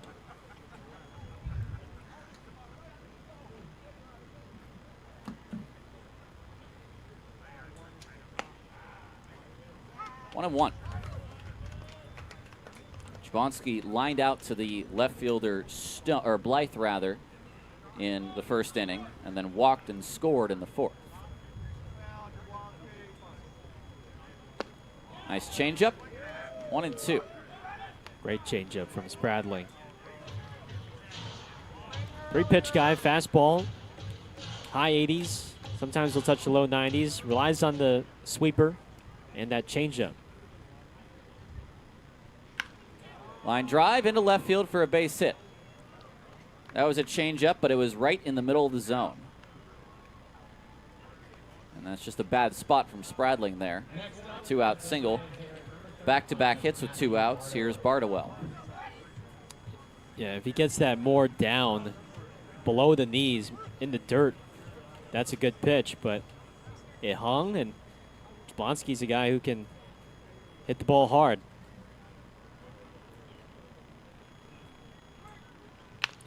Bardowell, high chopper. Trey. The short way for the final out. Another home run for Long Beach. They trail 6-3. Ballers, the offense may need to start waking up again. They got help from a couple errors in the first, so just 2 earned runs on Long Beach's line. They might be trailing right now, but for that, we head to the bottom of the 5th. 6-3 Oakland. One thing, it's time for the hot dog toss. Our bullpen knows the drill. Here they go. Up on your feet if you want a hot dog. Hey, Gabe. Gabe.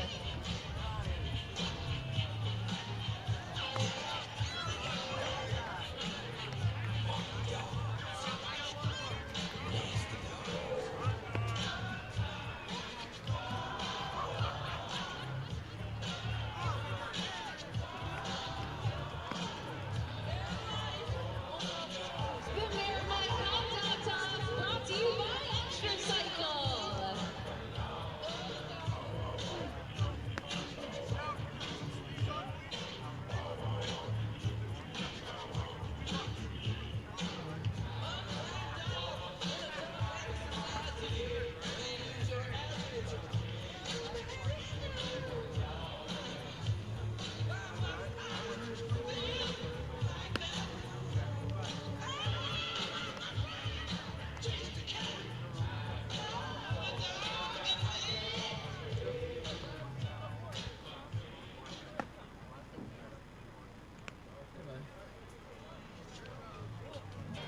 Leading off your ballers, the first baseman, number 16, Jeter Ibarra.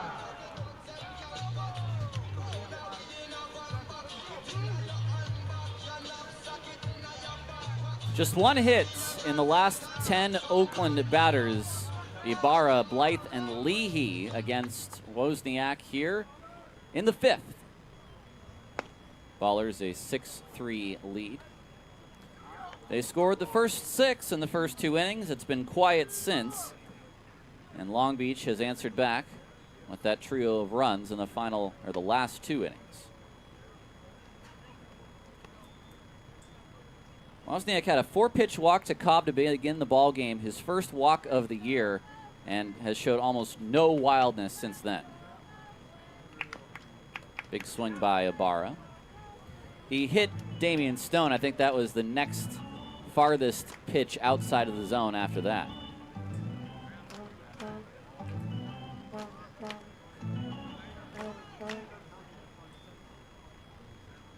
Two on, Ibarra fouls that away again. It's sort of like what we saw from Hemmerling. Not stuff that'll blow you away. Stuff that will fool you. Stuff that'll mess up your timing. He's a guy, too, that likes to work quickly out on the mound. Came in on Jeter there. He fights it off.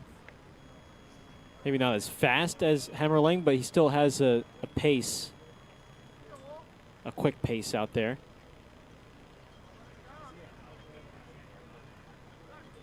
A 2-2. Strike 3 called on Ibarra, and he's taken 2 strikeouts looking today. That's the third of the day for Wozniak. Here's Blythe, who had a big 2-run single in the first inning. 1 for 2 day with the ground out to Jablonski. And they've got him shifted toward the left side. That's up the middle. Jablonski was playing that way, and this is going to be another 4-3 ground out. And he might have lost that bat.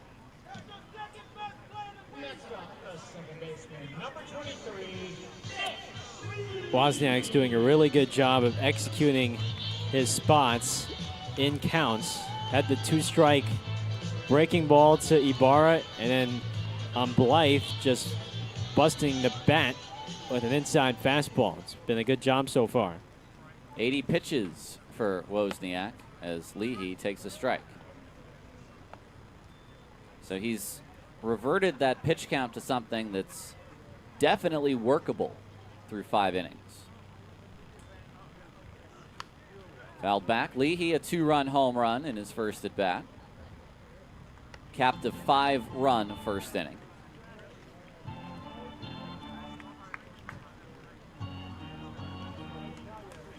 Right now, there's a sort of an uneasy feeling about this game, even though the Ballers are leading.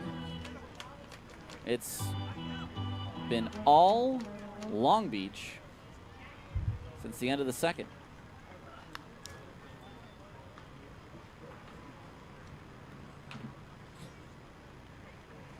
And this is why you just have to continue to stack those innings, keep winning each inning. Those leads can vanish pretty quickly.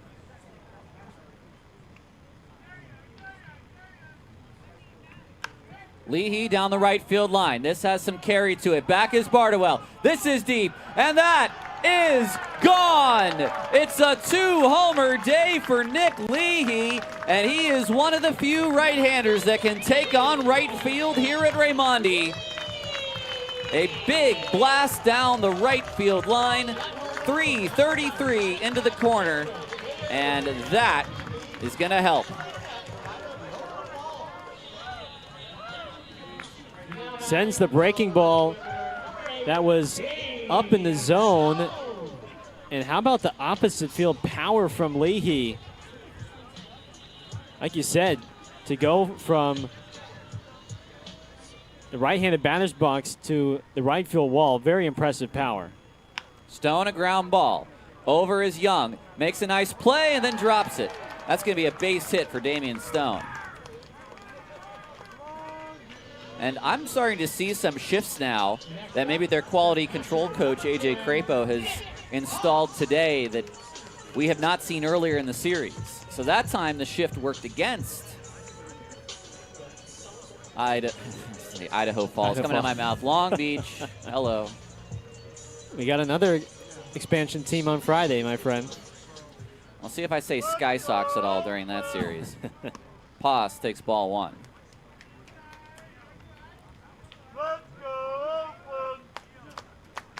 A base hit for Paz, solid hit to center field in his second at bat, rather. Line drive to left field and into the glove of Pelk for out number 3. Nick Leahy, a solo shot, his second home run of the day, and the Ballers take a 7-3 lead into the 6th on Ballers TV. Easy connections at West Oakland and downtown Oakland Park. Riding line 22 or the NL gets you to Raimondi Park hassle-free. Skip the parking, plan your trip today at actransit.org. AC Transit, serving the East Bay since 1960.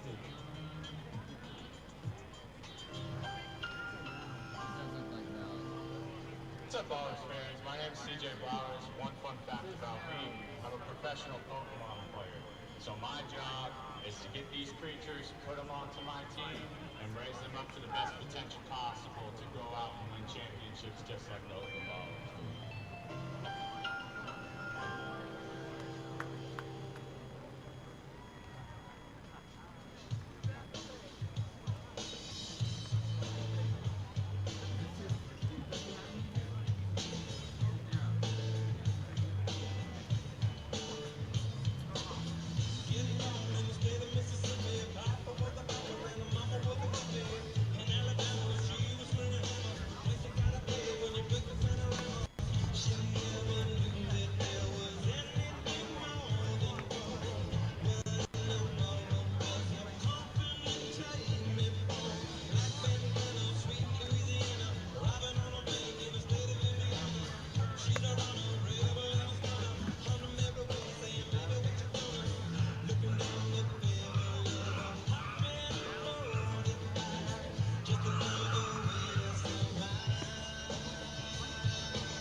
We move on to the 6th inning of our ball game, and Valak Cisneros has come out of this Oakland pen. 3 appearances for him this year, now a team leading 4th. He has allowed 1 hit, no runs, in 3 2/3 innings. And he comes in for Campbell Spradling, who threw the 5th and got his first little blemish on the year with the home run given up to Winland, but did a nice job. Yeah, 1 inning, 2 hits, the home run to Winland, who's been just blasting balls over the wall this entire series. No walks, no strikeouts for Spradling.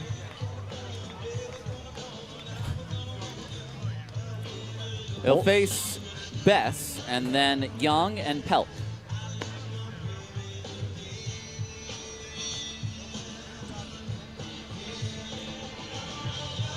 Bullpen has been strong the last 2 games.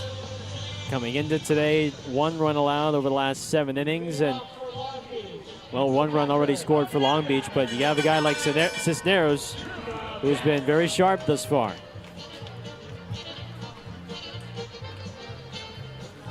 A common theme in this Oakland pen are guys with plus breaking balls.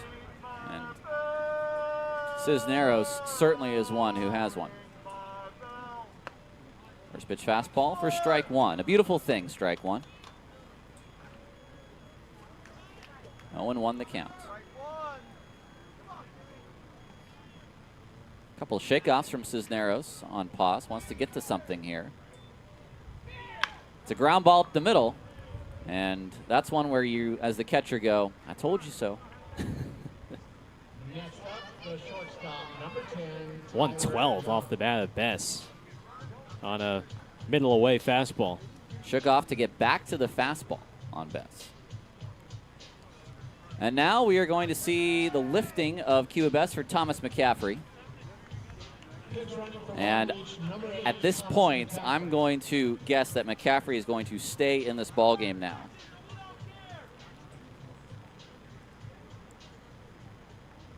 So he'll pitch Trent here in the 6th and finish this game behind the plate. Young takes the first pitch inside. The Ballers' lead is 4. And they got one back in the bottom of the 5th after allowing 3 straights to the Coast. So for Cisneros, he wants to come in and do what he's been doing all year and just shut down the offense. Young 0 for 1 with a hit by pitch.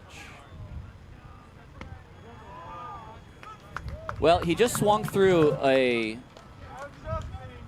breaking ball with a big swing and a miss, and then he backed off one that maybe he thought was going to hit him, and it's 1-2.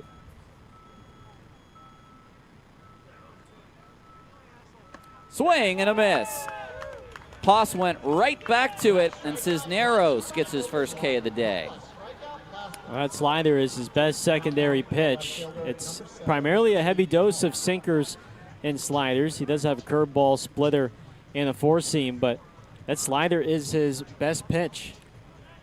We're talking about, the chess match behind that plate, what pitches to call, and you don't want to become predictable at all. But for Poss, the batter will tell you how to pitch. And the way he took those 2 breaking balls, don't help him out. Don't go to something that he might be able to see better. Go right back to it. Solid fastball at 91 from Cisneros.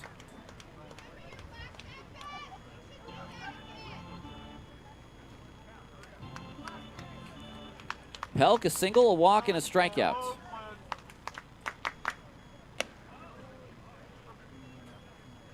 And that's what I love with a lot of these catchers getting their first taste of calling their own games at the professional level. There's just no better growth development than calling your own games.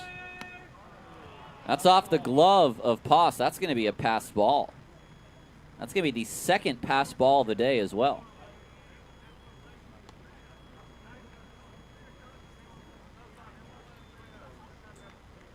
Yeah, Poss certainly could have squeezed that, even though it was not close to the strike zone. Pelk waits on a 3-1. And it's 4-1.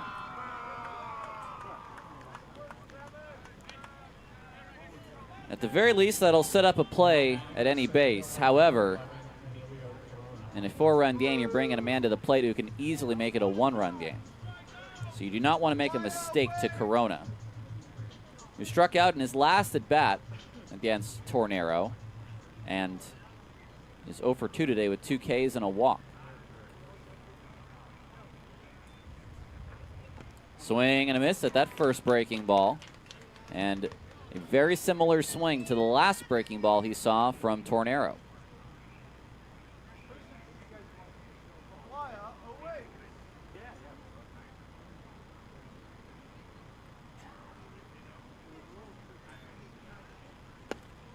They won't go away from it, and Corona won't stop offering. Well, when you have a slider like that that bites so hard away from righties, you just stick with it. Corona might be looking to try to go to right field here.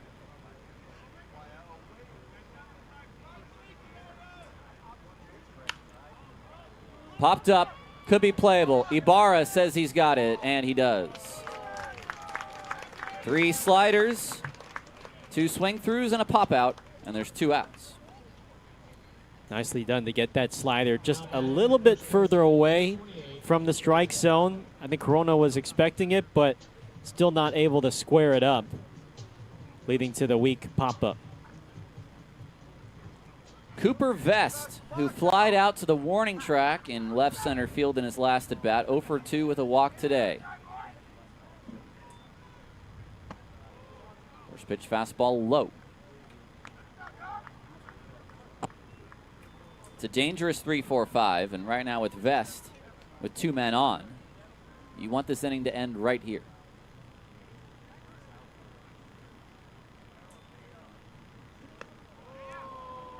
Catches the corner. That looks like an overhand curveball that time. 1-1. Both teams with both of their challenges remaining. He's a sinker slider guy, but he does have a curveball in his back pocket. Out of play. 1 and 2 on Vest. And this feels like a time for Long Beach. If they don't like a call, if there's a call that they think is 50-50, I think this is a time to burn one. The 1-2 pitch. Swing and a miss. Changeup. The first of the inning. And 2 Ks for Cisneros. The Coast do not score. We head to the bottom of the 6th. Ballers up by 4 on Ballers TV. Celebrating over 80 years in the Bay, River City Supply Company is your proven leading wholesaler serving the plumbing industry and do-it-yourself consumers. We have 5 branches in Northern California to serve you, each with a complete stock of plumbing, heating, and sheet metal supplies. Visit us online at rivercitysupply.com to schedule a showroom visit and see how we can help your projects today. Back to you, Aubrey. Thanks, Mark. Guillermo, Team Green, Moni, Team Gold, and we are going to play the toilet bowl toss. The object of the game is to get the toilet paper roll into the toilet behind me. The first to make 3 is going to be our winner. You guys ready? Let's see it. Turn it around. Pick up your toilet paper at your feet. You can dump them all out. Dump them all out on the ground, just so you have them all. There you go. All right. In 3, 2, 1, go! First one was a little premature. That's okay. Okay, 1 for Moni. Quick, quick, quick. 2 for Moni. 3 for Moni. And that's Team Gold, Mark. It's a wrap. 5-0 goal. Come on, Green. Show them why.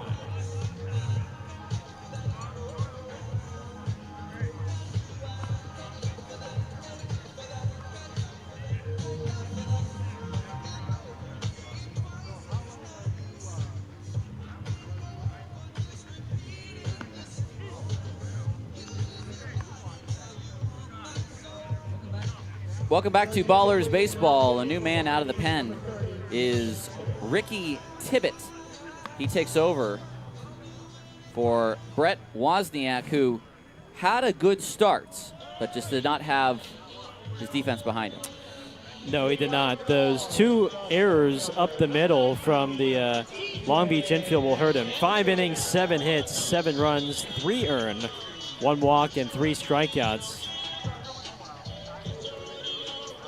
3 appearances for Tibbett. He's allowed 7 runs in 2 2/3 innings. Kenzie swings through a breaking ball. It's strike 1.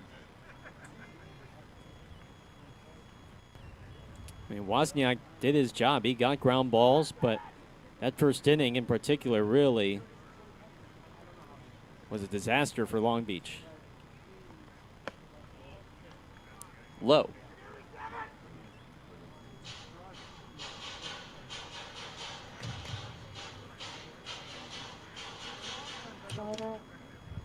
McCaffrey stays in as the catcher, as we surmised.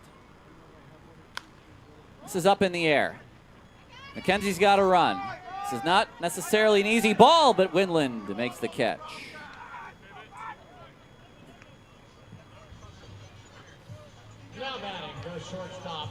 Back to the top of the order for Tremaine Cobb.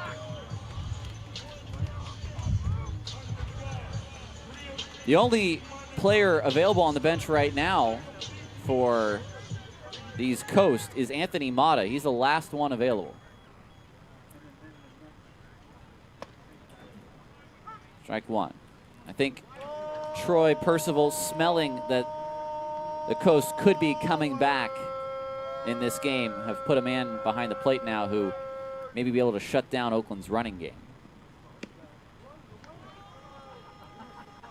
Cobb has scored 2 runs today. He's walked, singled, stolen a base, and flied out to right.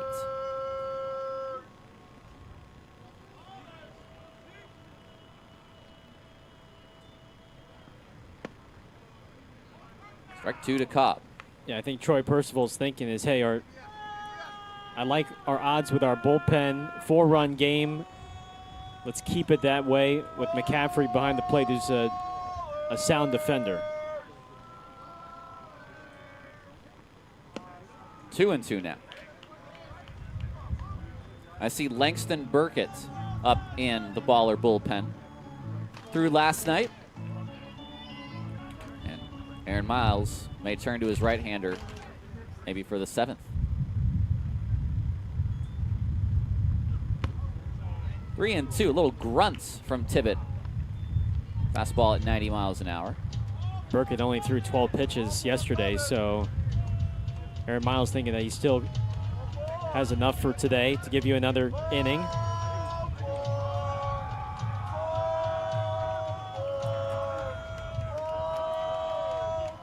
Three-two.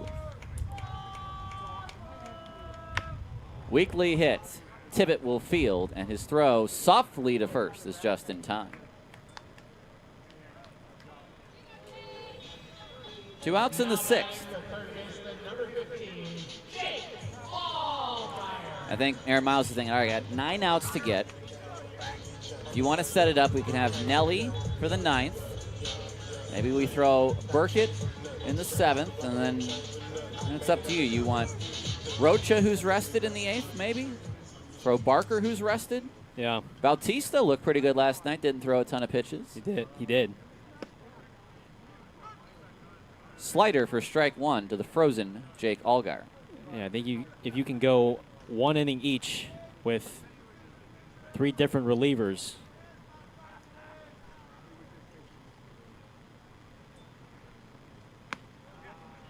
Strike 2 to the frozen Jake Allgaier. Just so that Long Beach will have to face somebody new each and every time. His first plate appearance from the left side today. Singled home a run in the 2nd. Reached on an error in the 1st and scored a run, and then lined out to right center field.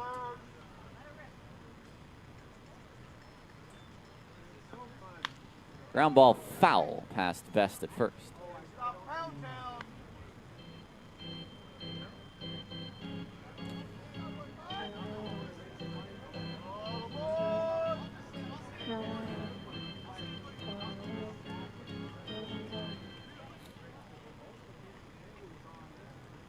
0-2. An emergency hack from Allgaier. It'll stay 0-2. I think the tough thing right now for Nick Poss is that Kalura is swinging such a hot bat that it's hard to take him out of the lineup. But the Ballers have other guys they want to play at DH too. It's fouled out of play. And I'm just thinking about that because I'm watching Allgaier fight off these balls foul. I'm just thinking about how impressive Kalura has been at doing just that. So Poss is going to have to take the most of his advantages against lefties, and he's doing so today. He's had a nice day behind the plate. He's had a hit up the middle.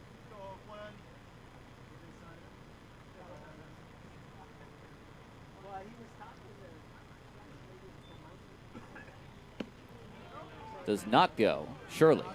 No, says Bing Zhu at third. Yeah, you just really like his advanced approach right now. Not forcing the issue, not chasing really too many pitches. Staying true to his approach.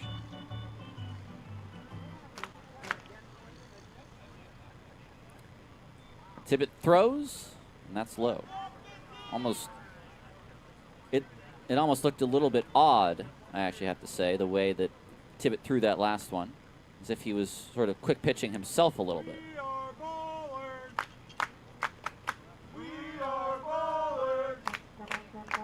2-2 now. That's ripped to right field. That's a base hit. A slider that sort of hung out in the middle of the plate for Allgaier, and he's on with 2 outs. And that'll let Cam Buford have an at-bat with a man on base. Oh, we had talked about how Jaden Kalura gives you a deep at-bat. You're good for at least 6, 7 pitches, and I think Allgaier is making a case to be in that conversation as well. That was an 8-pitch at-bat. Fouled off 3 pitches to finally get one in his zone. Well, you're talking about 2 guys who both have on-base percentages of well over 500. 2 best hitters on the team. Way outside to Buford. Now, this is the situation where McCaffrey comes into play, because if that was Best back there with 2 outs, you could think about sending Allgaier, who's got some good speed, but not necessarily something you might do with McCaffrey. 2-0 to Buford. Ibarra on deck, giving Buford a little bit of protection, much as Christian Almanza did last year.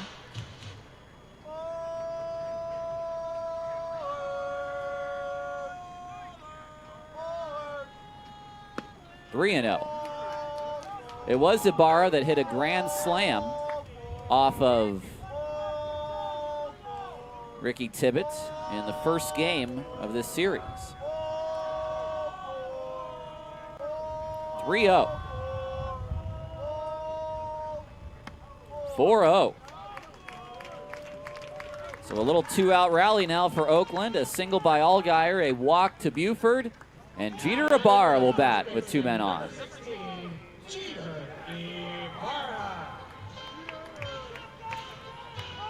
Here comes Jerome Williams. 1,122 on this day game on a Wednesday. Folks are at work, but the kids are here.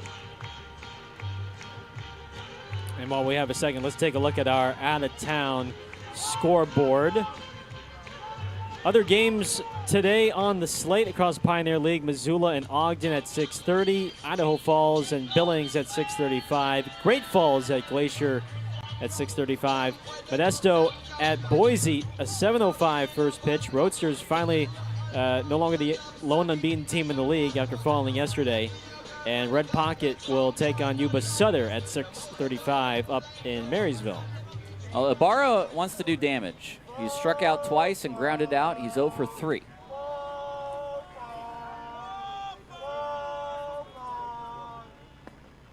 And that's some patient hitting as he takes the first pitch down low for ball 1.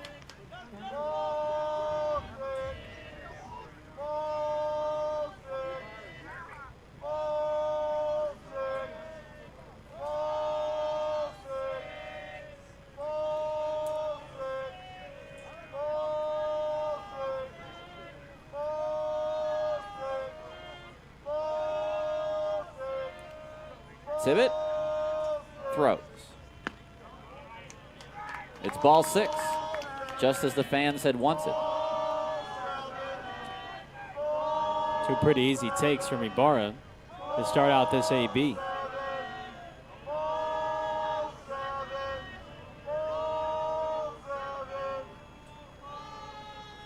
Ground ball, foul. Just barely so.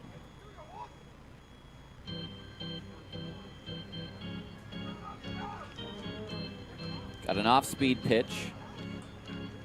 Definitely a hittable zone on the inner part of the plate.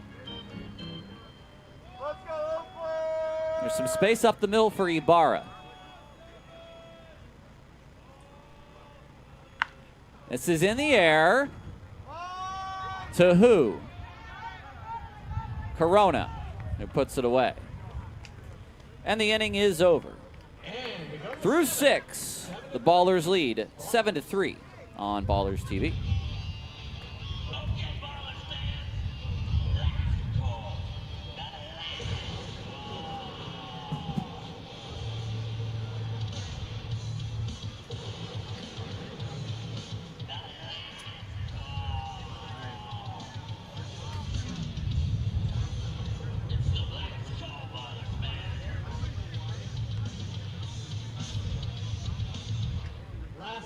Last call. This is your last call for all alcohol and concessions. Alcohol and concession sales will end with the first pitch of the 8th inning. So plan accordingly to get a cold drink and some delicious food. And the merch booth is also going to be closing soon, and Emma wants to help you out. Emma, I hear we have some sick new jerseys. We've got these Game War 2025 championship jerseys, and you can get some signed ones from our returning players last season. So these are new with the gold text right here, and yeah, I see championship. Let me see. Hold on. Who do we got here? We have Esad, we have Cam, we have Nick. These are all signed by our 2025 jerseys. So come on down to the merch. We also have hats, beanies, blankets, pins, rings, anything you want. You can find it over here at the merch booth. Come see Emma.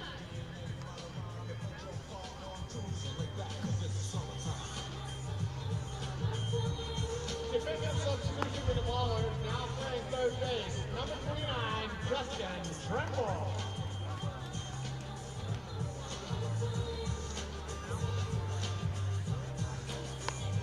Changes for Oakland in the 7th, but not on the mound. That's Valak Cisneros with Langston Burkett just ready in the bullpen if his name needs to be called. The new third baseman, Justin Trimble, is in for Jake Allgaier. He'll bat in the 2nd spot in a straight swap.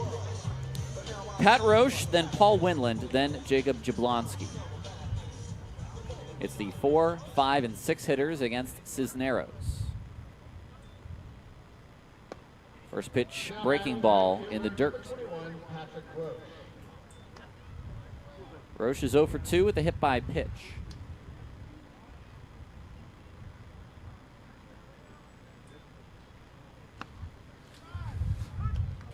Changeup for a strike on the inside corner. 1-1.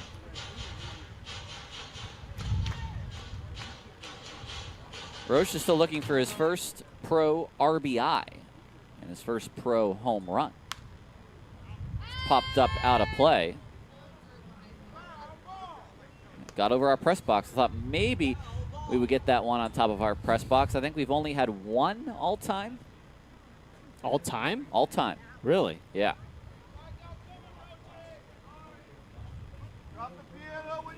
One and 2 to Roche. Swing and a miss. Broke down. The tag applied by Nick Poss. And the 3rd K for Cisneros. That slider is so good. It just spins so tightly, and it's, especially for a right-handed batter, hard to pick up, hard to square it up. Winland hit his 5th home run in 6 games in his last at bat. Takes a fastball up and away.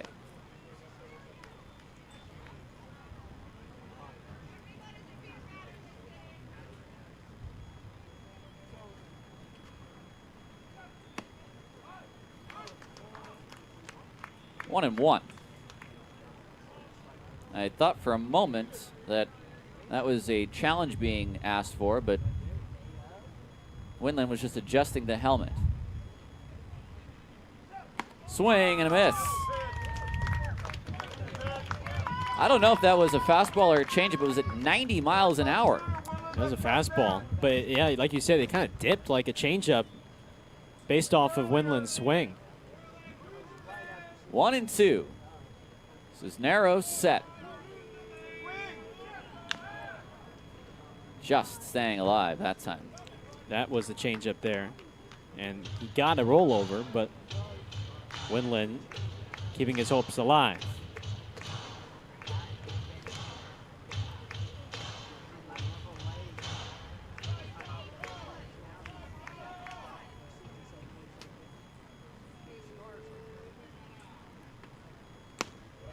Not that time. That might have been the splitter. It was very low rotation on that pitch.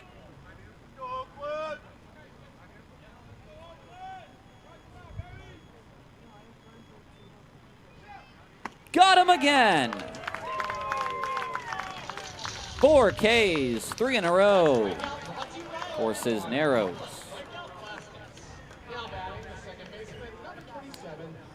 Well, when in doubt, he has just leaned on that slider.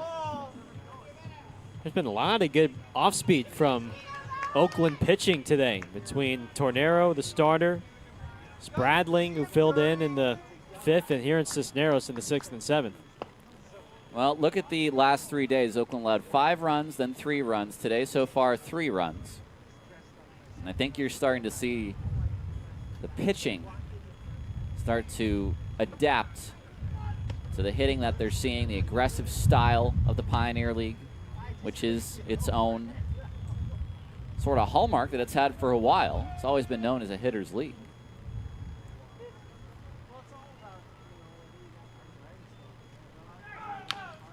Jablonski fouls that away. And the fact of the matter is there's always going to be offense wherever you go, but how do you respond to those threats and that offense that's being pushed by opposing teams? Those are the teams that thrive. 2-1. See one of the few 3-ball counts that Cisneros has been in. Walked a batter in the 6th. That was pretty much the only time we saw 3 balls on a count, and now Jablonski helps him out. On 3-2, I think you just go with the hitter's aggressiveness and try to make him chase at something. Throw your best pitch here.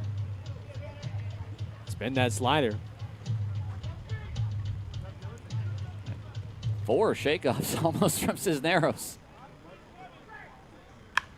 Jablonski down the line, and it'll one-hop the wall. Well, that's twice that shakeoffs have worked against Cisneros, once on the single by Bess, and now here to Jablonski. That was a fastball on the outside corner, and the fastball to Bess resulted in a single. Here the fastball to Jablonski results in a double. And if you're Poss next time, you might just have to stand up and call time and say, this is what we're throwing. Well, the pitch clock was winding down, so he could have thrown his hands up and asked for timeout. But I tell you what, Jablonski has really hit well every game this series. Just a great feel for the barrel. Bardowell takes strike 1. Boy, if you can live right there on the corner all day, and that is right on the black.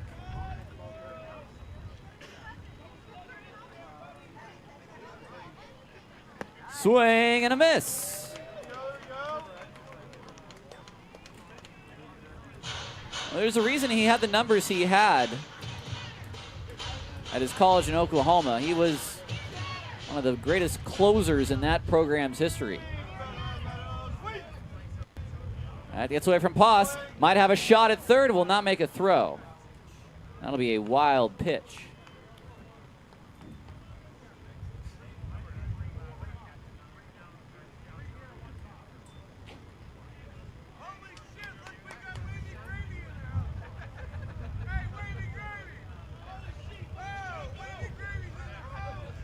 1-2. Bardowell, he goes around. And Cisneros strikes out the side. 2 scoreless innings of relief from Valak Cisneros, who has certainly put himself in the conversation to get a win today. Ballers up by 4 as we head to the bottom of the 7th on Ballers TV. It's time for the 7th inning stretch.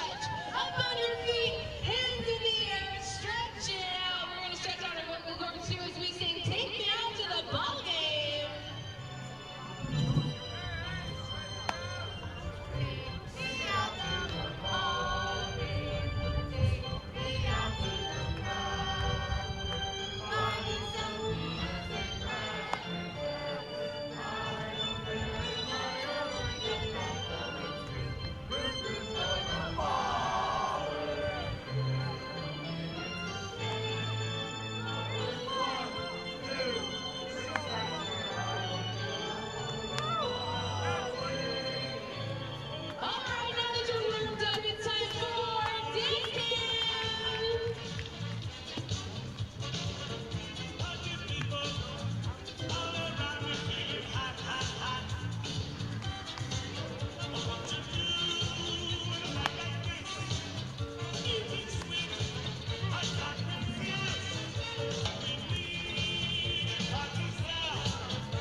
Leading off the Ballers, the left fielder, number 27, Noah Blight.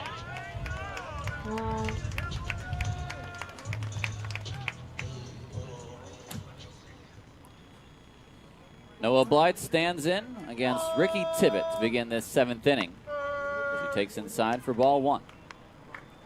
Tyler Peterson and Gareth Kwok with you.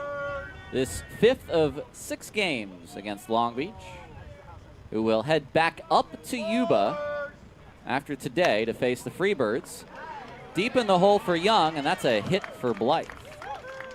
2 hits for Blythe today. They played against the Freebirds for the first 3. They face the Ballers for 6. They go back up for 3 more before heading back down to Long Beach for their season opener, and where, if you are a Long Beach fan, you can listen to the broadcast stylings of Jesse Cook and Joey Miller, who have both spent time in this league in the Colorado area with their former teams, who are no more in this league, unfortunately. He takes a strike. The 2 vets of Pioneer League ball who have seen a thing or two in this league, and Gareth, you're getting used to what it is, this certain brand of baseball. And I'll kind of leave it at that. Leahy way up in the air. Aaron's got to get out of there, and this is going to be unplayable. 2 home runs for Nick Leahy today. 2-run shot in the first, a solo shot in the 5th. Both of those off of Brett Wozniak. Well, we got our 2-week road trip to Montana beginning next Tuesday.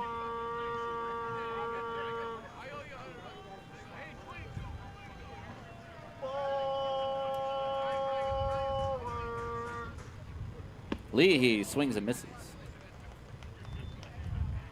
His first strikeout for Tibbett. 1 away now for Stone.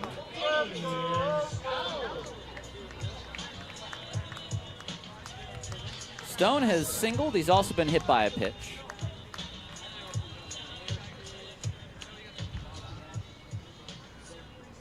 Let's go Oakland!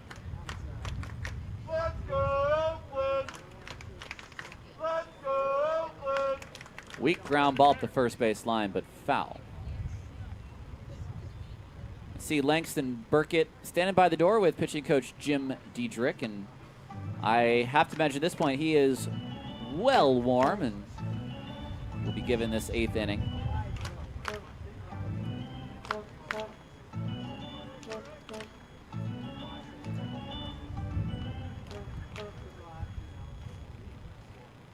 Here's the 0-1. Blythe goes. It swung on and missed, and the throw from McCaffrey is not in time. Good throw from McCaffrey. May have been a hit and run. Blythe with his first professional steal. And he did have double-digit bags in his last year at Hawaii Pacific, so he can scoot. Yeah, and he ran on a good pitch, which was a changeup outside. Not a bad throw at all by McCaffrey, though. The second. He's got a big lead at second as well. Stone swings and misses. Back-to-back changeups, and it's 2 strikeouts for Tibbet in a row. Now batting, the catcher, number 10. A couple good breaking balls from Blythe. He got Leahy with a slider outside. That time, a changeup to Stone. Tibbet trying to keep this a manageable distance for Long Beach.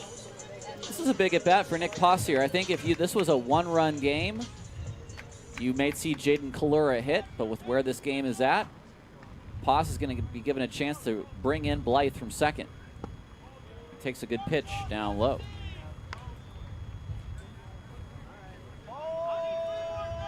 And Poss certainly has shown his abilities behind the plate. Aaron wants him in there to win this ball game. 1-0. Down the line, that will get into the stands.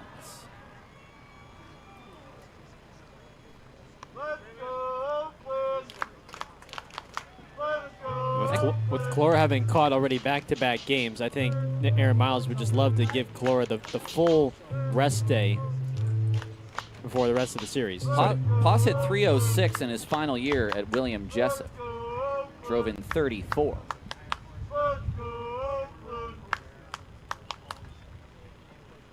That's a ball hit high and deep to left field, and Nick Poss has hit it out. A hanging off-speed pitch. And that was demolished. His first Oakland home run.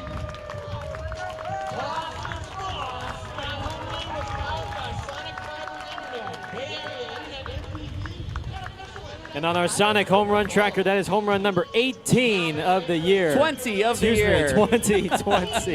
You're right. Look at that hanging breaking ball, though, from Tibbet. I will also make that our Ava electrifying play of the day. Yes.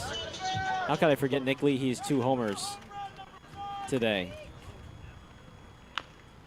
That's fouled as a play. I feel like we owe Sonic 2 more mentions. So Nick Leahy's 2 home runs were our 17th, or actually our 18th and 19th home runs on the Sonic home run tracker. Poss, the 20th on the Sonic home run tracker. Need to start making some big cards for the press box, I think. Fouled at the plates. Boy, did he jump over that all over that pitch or what? Man, did Poss demolish that baseball. I mean, your eyes get wide when you see a breaking ball like that. That's right down the middle. And he did not miss it. No, Kalora's been getting the lion's share of the reps behind the plate, but I tell you what, you feel like you're in good hands with Poss as the second catcher on this team.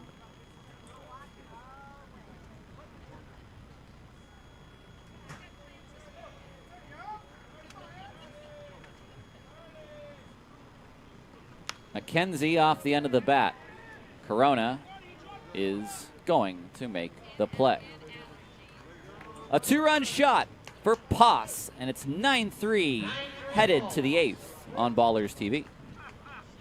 All right, it's time for the final installment of the Green and Gold contest. We have a few familiar faces doing the scrappy dance-off. In the gold is Guillermo, and in the green, green is Guillermo, gold is Moni. Moni, you're going to go first.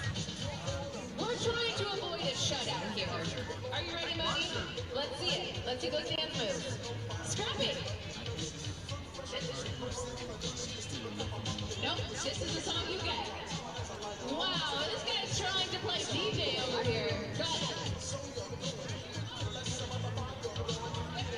Fine, Guillermo, you're up. Nope, you lost your chance. Guillermo.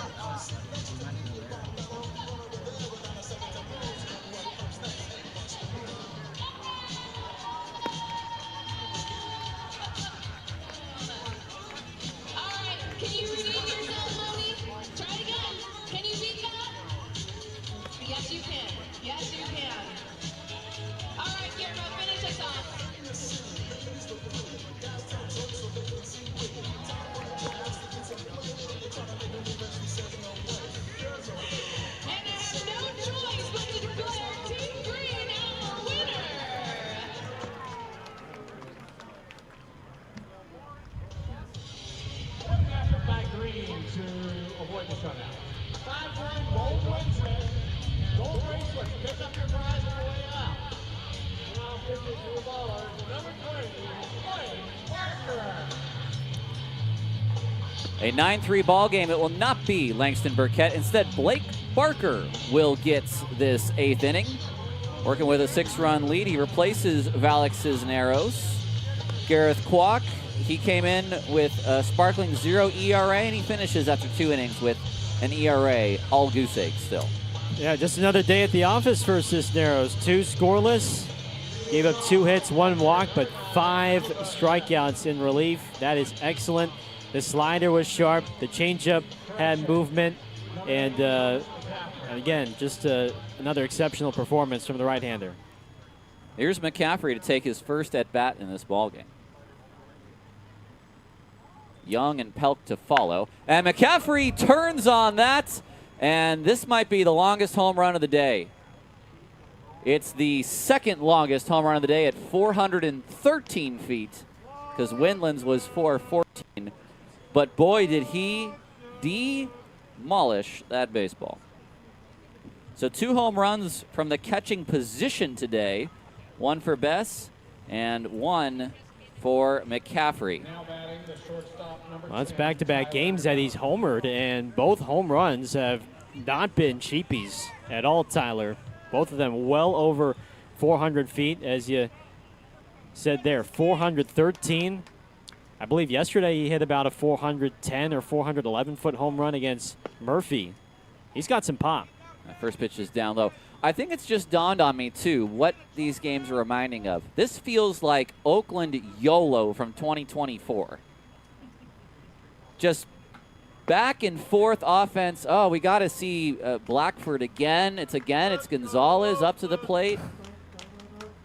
It's just every time I look, it's Pelk, it's Vest, it's McCaffrey.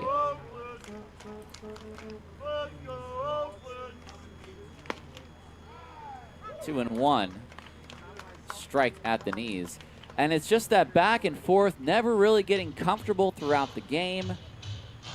Just dogged, hot games.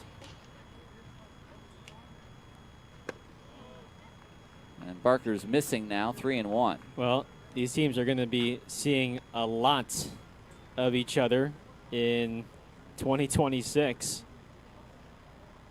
However, they will not play 39 games like YOLO and Oakland did in year 1. That's ball 4. How many times in 7 or in 8 games, Gareth, have we seen a walk after a home run? I think that's about the 4th time already. Yeah, just too many walks on home runs. Young is the 9th place hitter. And here's the leadoff man, Pelk. 2 walks and a single. And now Poss is going to come out and have a chat. Burkett is back up. It will not take him long to get ready. So the question is, are they going to bring him in to face Corona? It may depend, of course, on what happens here with Pelk. But Barker giving up the home run, and then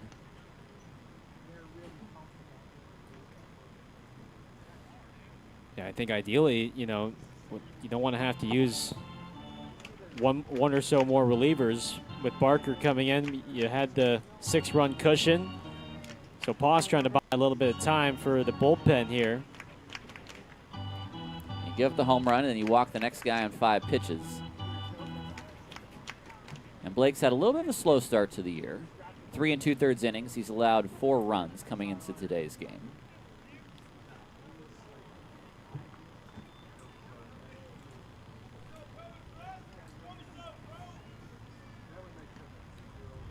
Here's the first pitch to Pelk. Ground ball into right field, smacked for a base hit. Picking up the ball is Stone, and station to station is Young.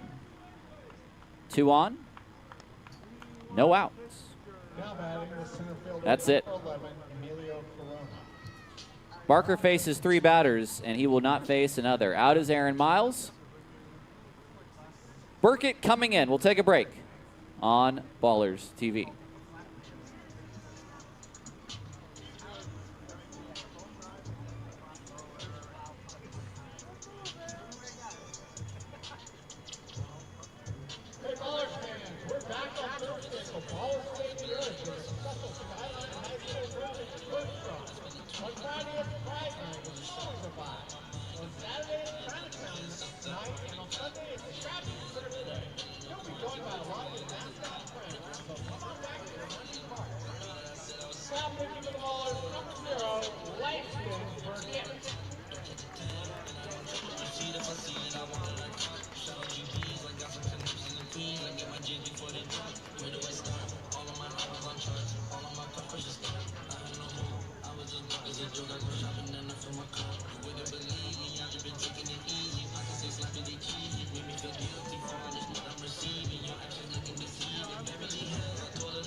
Ballers lead by 5, but they need 6 outs to win this ball game. So will the Ballers get there first, or will Long Beach get there first? Langston Burkett into the game to try to shut things down here in the 8th. He's got runners at first and second, nobody out.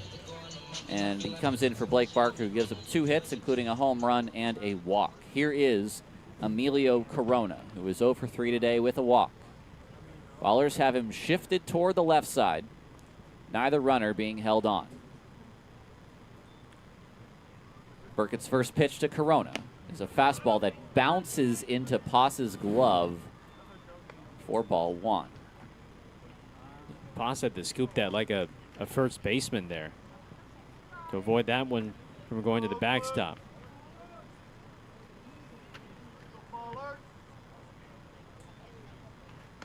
And that one's way outside. So a wild pitch advances both runners.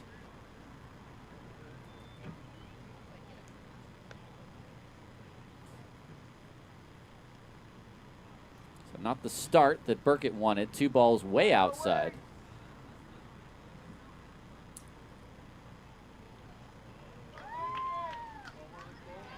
They'll trade runs for outs right now.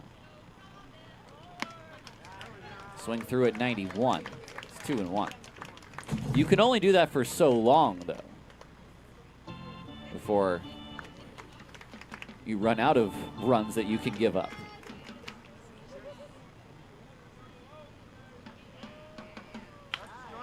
Right field. Stone makes the catch. The throw will go to second. It's going to be a sacrifice fly. And it's a 4-run ball game. Now batting, first baseman, number 28, Cooper Vest. Well, the wild pitch hurts there because runners might have ended up at first and third. But instead, it's second and home. 1 out for Vest.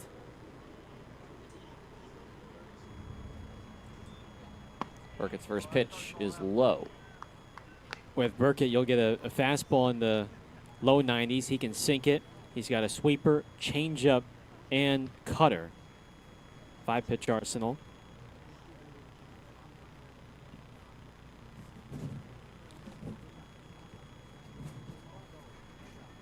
And that hits Vest right in the back.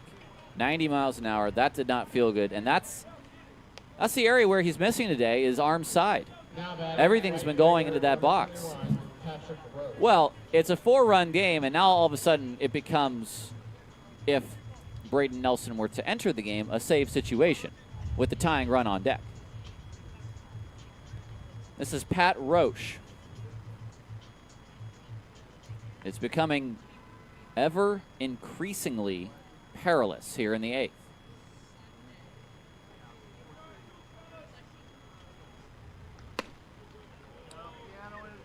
Ball 1. And, not to add to the peril, but a Long Beach, any of these Long Beach guys can hit for power.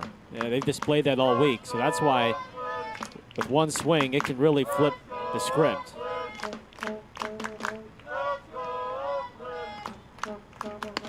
There is a strike.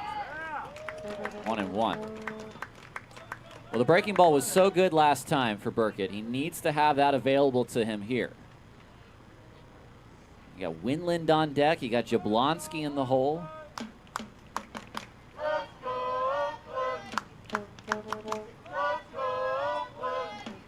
It's not a bad move there, timing-wise. And remember, Burkett is by far the youngest player on this field for either team. 21 years old.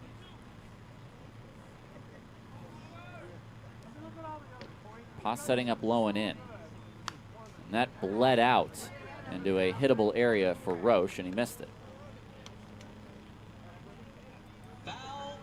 Yeah, just turned 21 last month.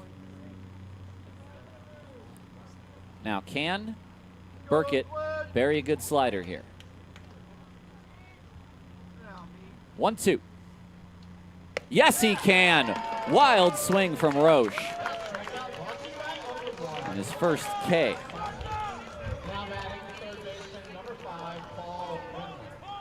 That's what worked well for him. That's what worked so well for him yesterday. That slider has a little bit of sweep to it. Excellent pitch. Braden Nelson now warming in the Ballers bullpen. Burkett set. First pitch to Winland. It hits Winland. And the bases are loaded, and that might be it. I don't know if he's going to see another one. 2 hit batters, and he's just holding on to that baseball a little too long. I don't know if Nelly's ready, but Jablonski is the tying run. Now batting second baseman number 27, Jacob Jablonski. Jablonski has already hit a grand slam in this series.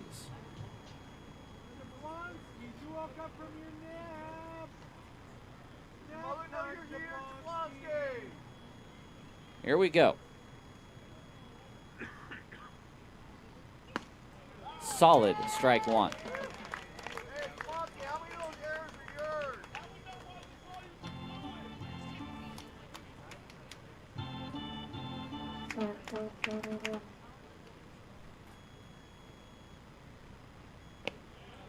Not a bad pitch there at all. Change up down low. 1-1. 2 outs in the inning. 2 runs are in for Long Beach.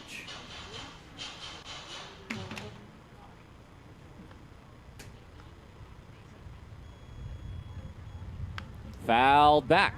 Whew. Don't think that was the intended location there. A breaking ball up. Burkett got away with one there. He can chase the strikeout here on 1-2. Just needs to execute one more good pitch. Poss wants this away. The 1-2 on its way. And that is just off the plate. Poss has got to challenge that. After review of the challenge, the call is a confirmed ball. Confirmed ball, but that is a good challenge from Nick Poss. Yeah, don't mind that one bit. Still got one left. That's the time to use it. That is a game-altering challenge if he gets it right. 2-2. Burkett hit his spot last time. And that hits Jablonski, and that's a run.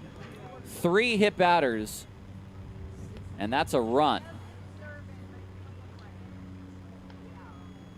It's an RBI for Jablonski. And that's it. Another pitching change. Aaron Miles is going to Nelson. It's a save situation with the go-ahead run coming to the plate here in the 8th on Ballers TV.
The margins are extremely fine as Braden Nelson now comes in for a save. Nelly pitching in his 4th game of the year, comes in for Langston Burkett, who didn't have it today. Hit 3 batters, struck out 1. And those are all his base runners out there in a 3-run ball game, a 3-run inning for Long Beach. And the first pitch from Nelson is in the dirt on the slider. This is Bardowell, who has walked, struck out, hit into a fielder's choice, and struck out. 1 pitch could be the difference.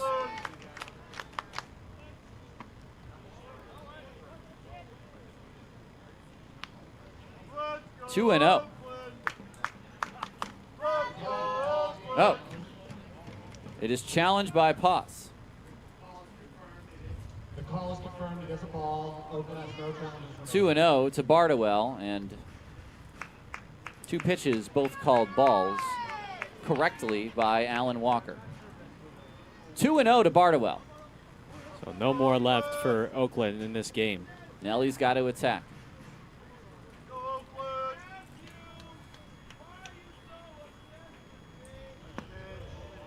3-0. And it's all coming undone right now in this inning for Oakland.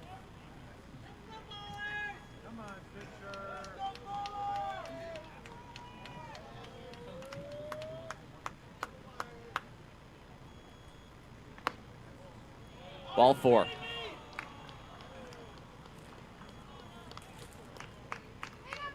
A 10th batter will bat. This is a 2-run ball game. Well, McCaffrey led off this inning with a home run, and now has a chance to give Long Beach the lead. I mean, Oakland was up 6 at one point, but when you have 5 hit batters and now the 8th walk of the game, that'll keep a team in it. 13 extra base runners. It's hard to pitch around.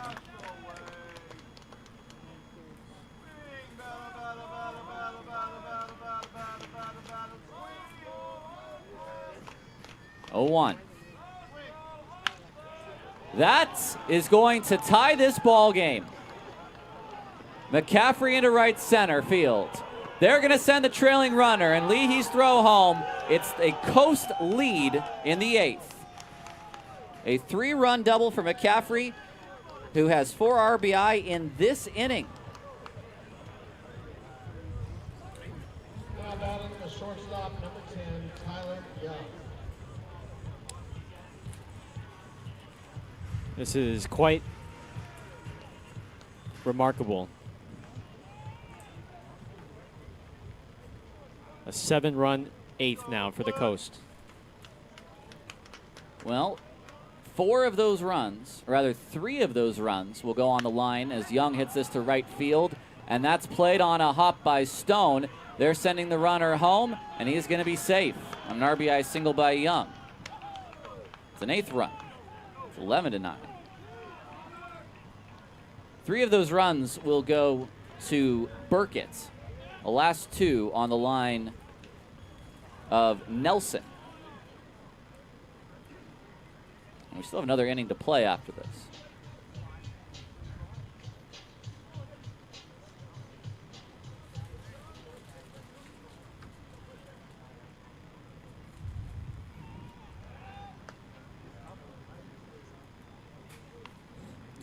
For the ballers in the bottom of the inning, it'll be the top of the order, Cobb, and then Trimble and Buford.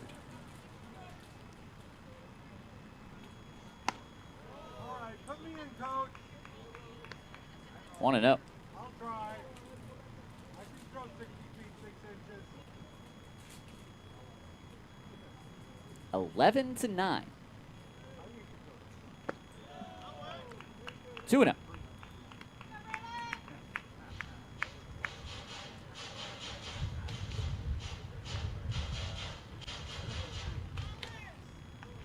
Go Ballers, go Ballers. Pelk out of play. What did we say earlier? You just never feel comfortable. No, but give credit to Wozniak after giving up those 6 runs in the first 2 innings, doing his job, limiting the damage.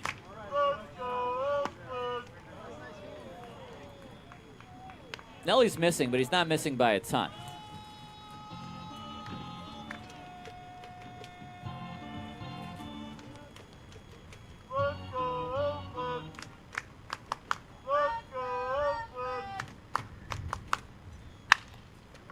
To right field, that's a base hit, another hit.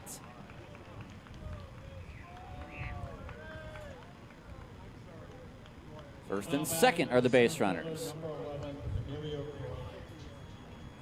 6 base runners reach with 2 outs.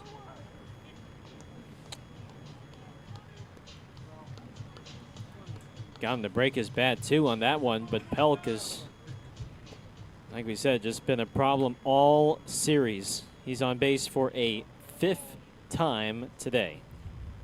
Corona hit a sac fly off of Burkett. He was the first hitter Burkett faced. A wild swing for strike 1.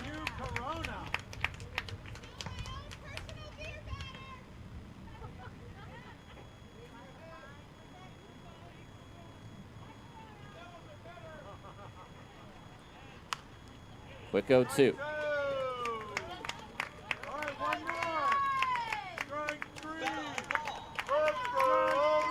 Well, the bullpen, which has been so good to begin the season and had been good up until this inning, has now imploded. Swing and a miss. And finally an end. An 8-run 8th. And the Ballers, they've got work to do to save this ball game. They trail by 2 on Ballers TV.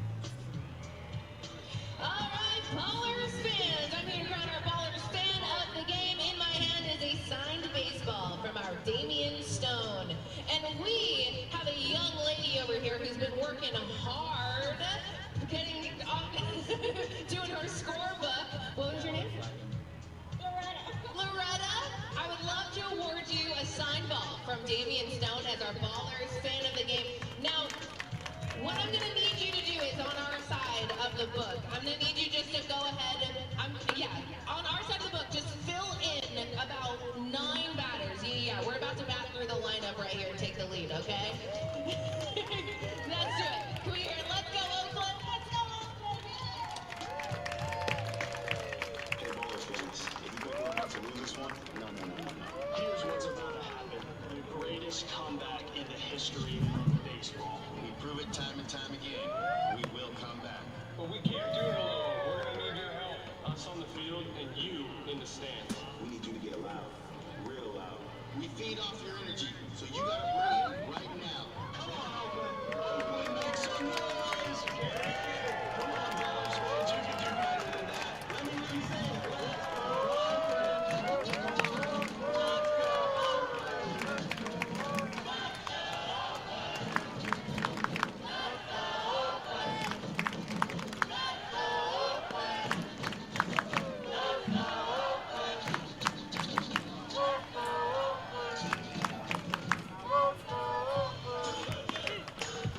Well, a half inning ago, the Ballers were up 6. They are now down 2.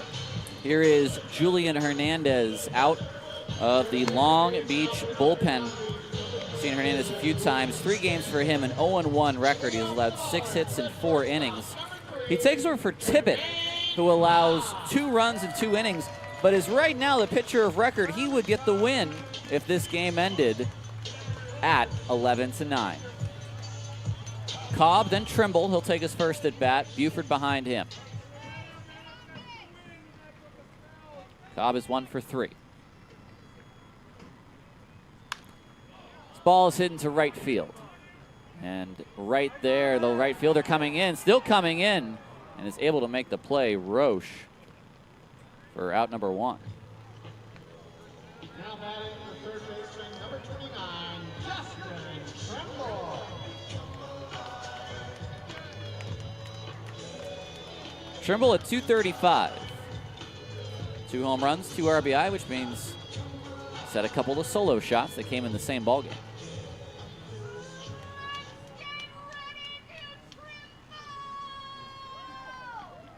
First pitch is outside.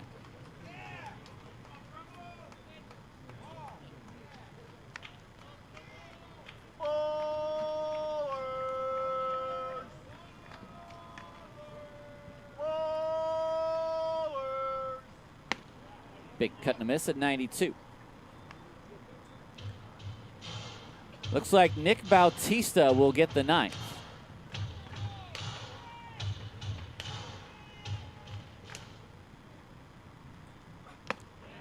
Cut and a miss at 93. 1-2.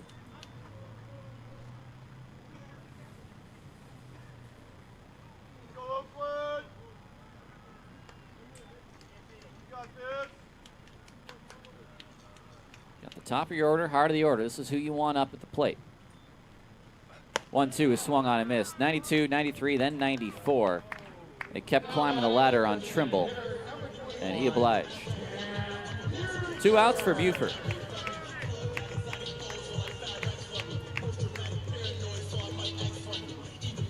The bench right now is Santos,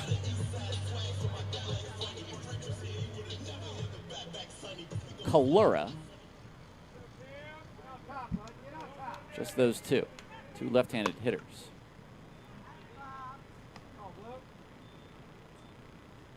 Want to know the count.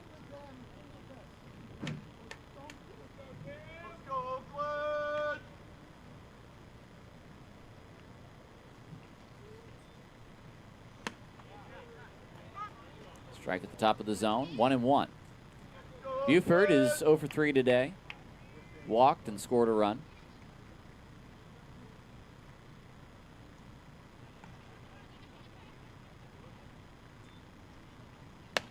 Swing and a miss. Got an off-speed pitch there, but swung through it. And Hernandez, this is as good as he's looked all series. Yeah. Now the fastball is moving well. It's got life. And then that time, the breaking ball, and Buford was late on it. So it tells you he was looking for something else.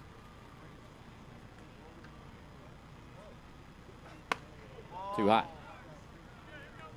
The lefty getting ready in the bullpen in case Ibarra bats in this inning. It would have to be Gleisner, who's the only other lefty, or excuse me, that is a righty.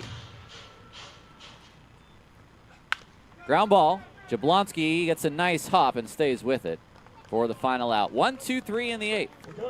We go to the 9th. Ballers down by 2.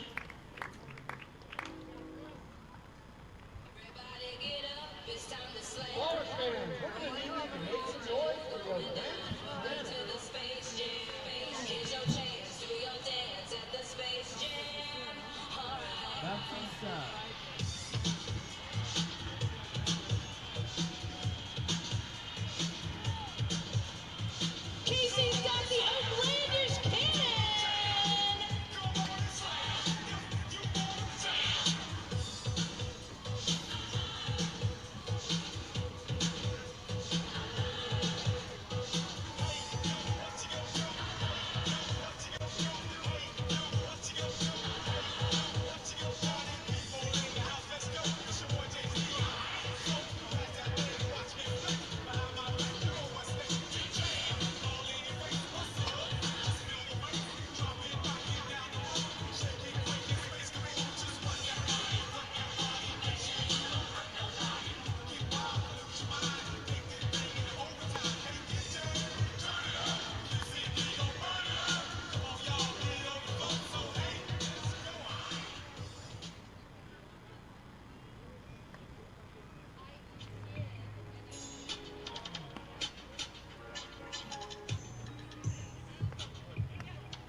Ballers down 2. It's Nick Bautista out of the bullpen after throwing a hitless, scoreless inning yesterday. He's back out on the mound in the 9th, trying to hold this deficit where it is. The Ballers gave up 8 in the 8th. They trail by 2, 11-9. This will be the 6th reliever today for Oakland. Spradling, Cisneros, Barker, Burkett, Nelson, and now Batista. Vest, Roche, Winland. This might be a power matchup here. Fastball at 91, too low.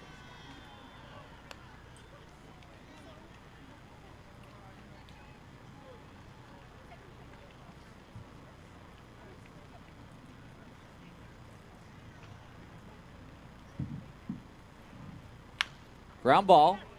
Leahy can't make the play. That's one where I think he just let the ball play him.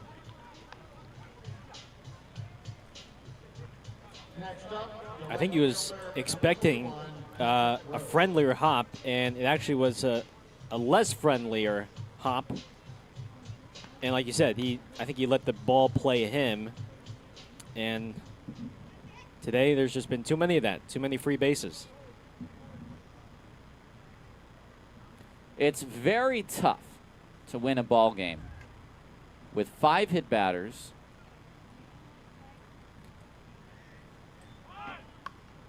There's a bunt away. 8 walks.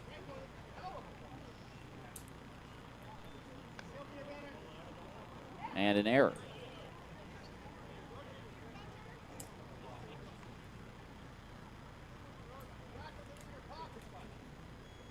I don't really see many cleanup men bunting, but Roche is being asked to do that here. Down the line, fair or foul? Foul.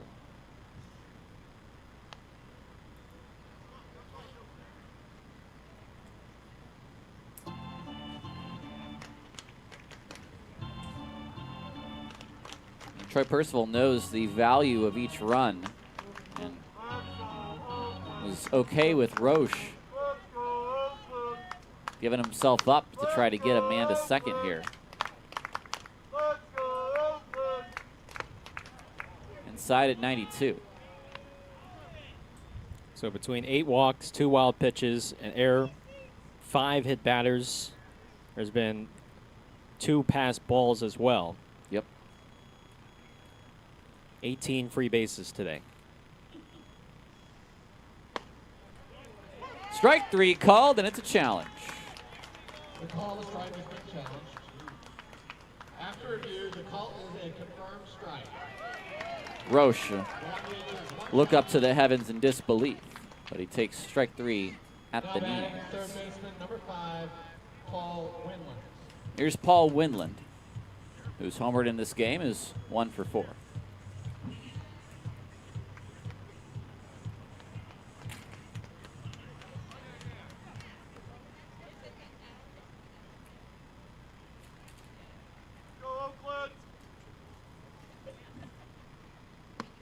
Fastball, a touch inside at 93. Again, in the 9th inning for Oakland, Ibarra, then Blythe, then Leahy. And it looks like Zach Volker is getting ready in the bullpen for Yuba. Long Beach. Long Beach. Volker's thrown in 2 games. Took the loss on the opener on Friday and then threw a scoreless inning on Saturday. So which one will we see in the 9th?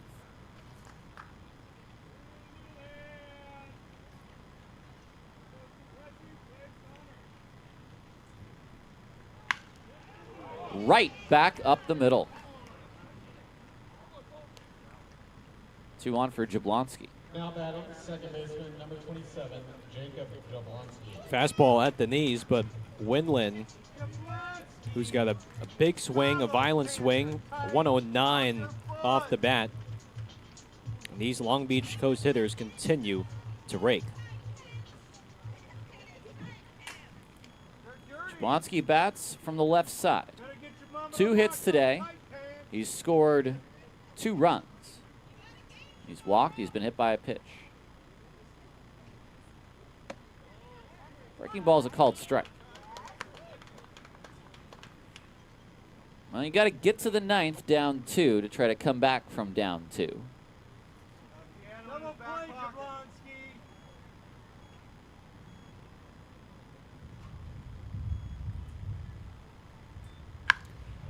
In the air, high, Stone makes the catch.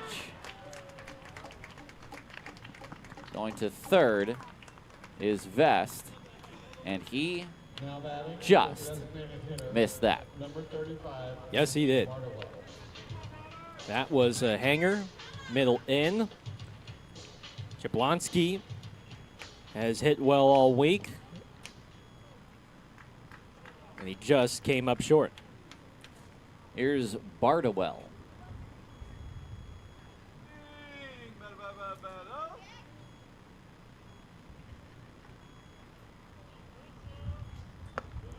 First pitch is low. Bardawell had an RBI walk against Braden Nelson in the 8th inning. Made it a 3-run game at the time.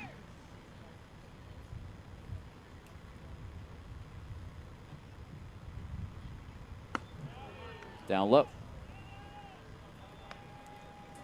2-0.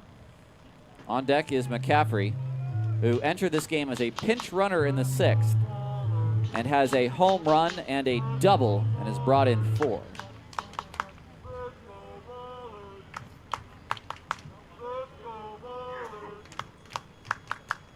Three and 0.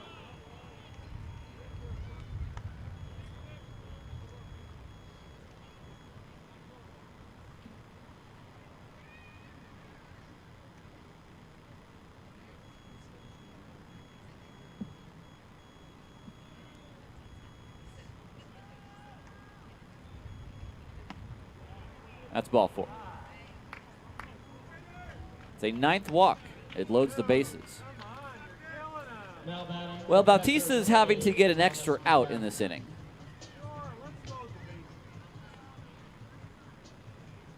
So he's going to need to bear down against McCaffrey, who has always hit Oakland well. And now, after giving Long Beach the lead, it's a chance to put the game out of reach.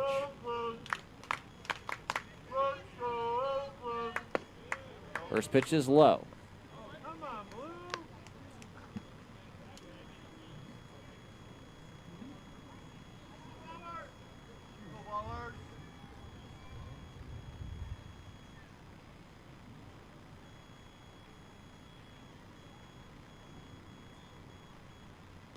That bounces up to the plate. Poss is going to throw it to Bautista, but it's not in time, and that was a very aggressive run home from Vest. It's a wild pitch. And that is a 12th run.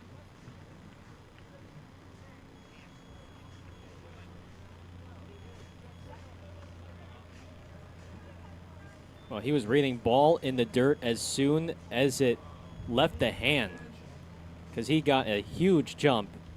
And that wasn't the worst block from Nick Poss. I mean, did as best he could. But Vest, that was a better read.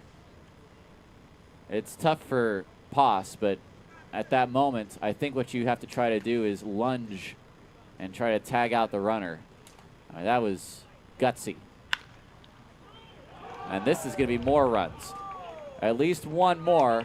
Blythe is going to throw it in. It's an RBI single for McCaffrey, who has 5 RBI in 2 innings. All these runs are going to be unearned. 13-9.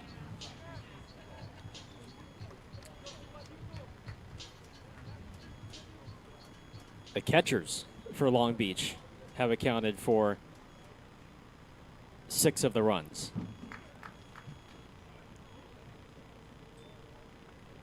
Ten runs in 2 innings. That's what Long Beach has done in the 8th and the 9th. I would say that's going to win you ball games 95 out of 96 times.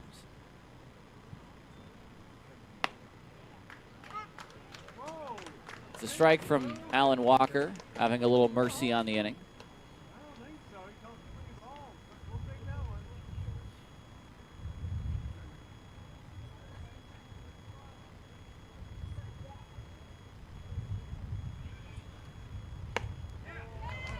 one. One and two. Strike three. Strike three. Go ballers.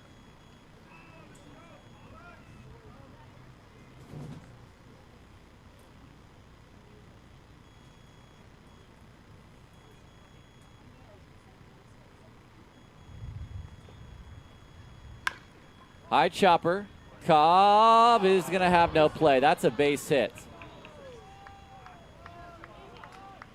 And the inning continues. Now batting left fielder number 7, Eddie Pelt. That was just a bad bounce for Trey up the middle. And I think he was anticipating that this hop was going to take him somewhere, but not to the extent of that far out.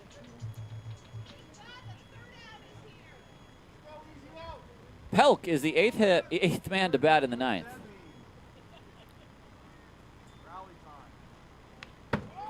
First pitch is fouled back. All these runs are unearned. God, those pants are tighter than Jabowski's. How do you get out of those things? Bautista set. Your mama help? Strike two. Strike three.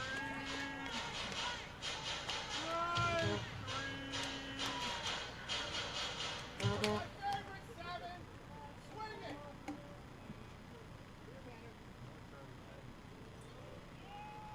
Swing and a miss. We move on to the ninth, and Oakland is going to have to pull something big out of its hat to break out from the malaise of this last inning and a half. Ballers trail by 5 going to the bottom of the ninth.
Well, it's Zach Volker on to finish this game off.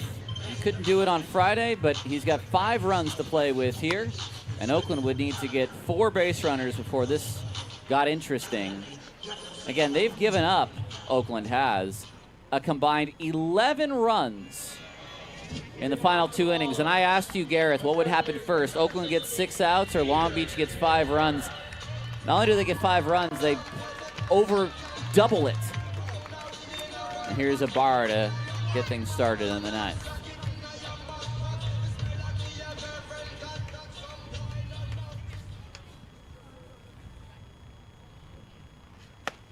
Strike one at 96 from Zach Volker. Hard to describe what we just saw in the past inning and a half.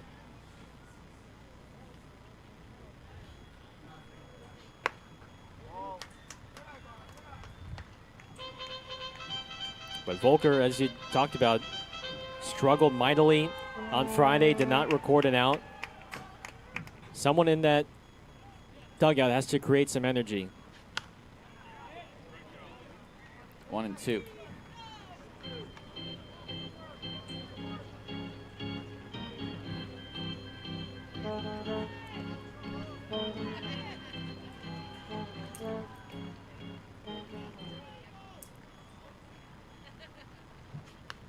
Fouled back. Jeter stays alive, 95 on that last fastball.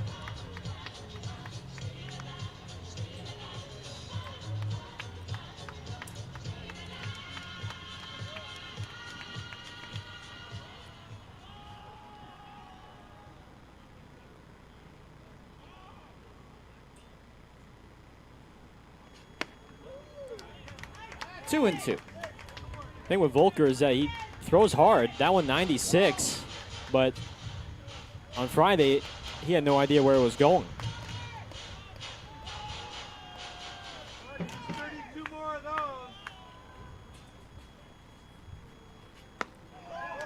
95, way outside.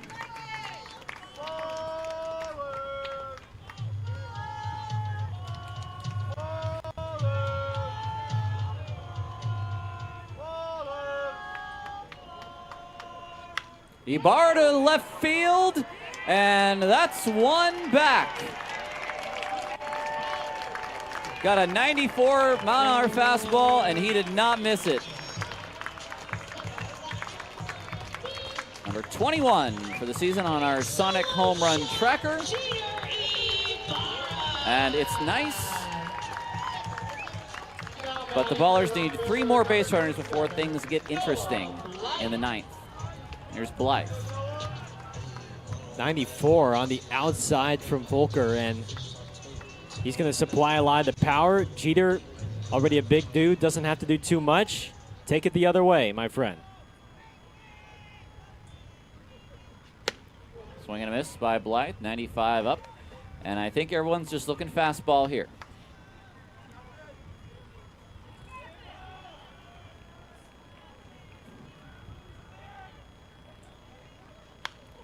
Blythe out of play.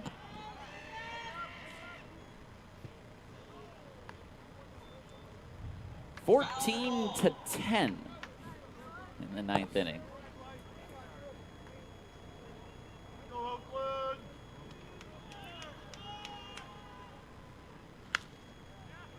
This one might stay in play for Vest. No, just out. Just when it looked like we were turning the corner on these shootouts. I know, I shouldn't have said anything earlier today.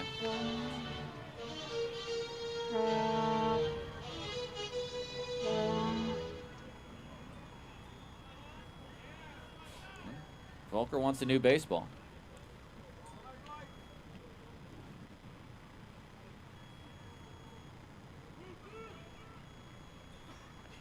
Whoa. I don't know if you saw that from Volker there. He just got a baseball and just sort of put it in his glove and started throwing. How can that be anything but a fastball? Yeah.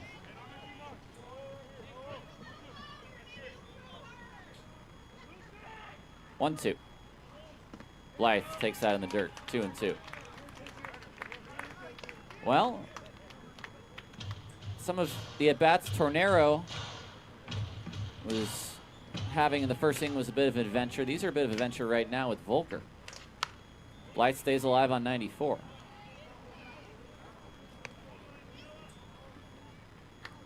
Everybody clap your hands.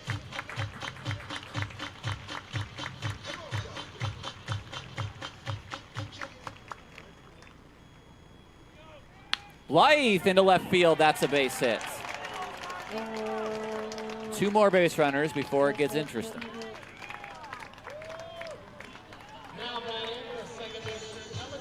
Here's Leahy.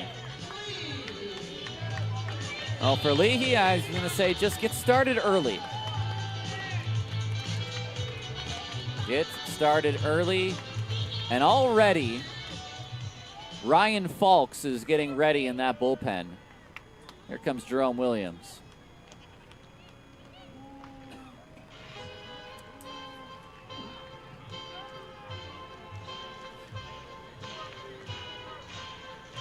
Leahy with 2 home runs today for his first hits of the year. And handedness or not, you can't pull a guy who's had 2 home runs today.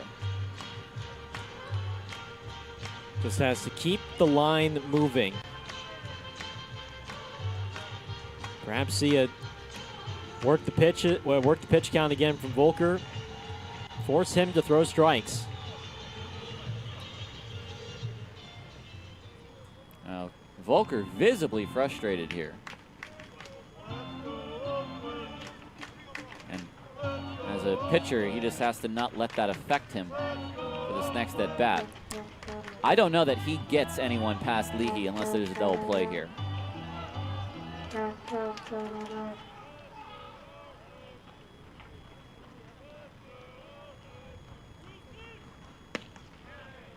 Strike 1 on the outside. Well, that was, again, a mound visit. Folks is just trying to warm up as fast as he can, just in the event that Volker cannot go one more batter.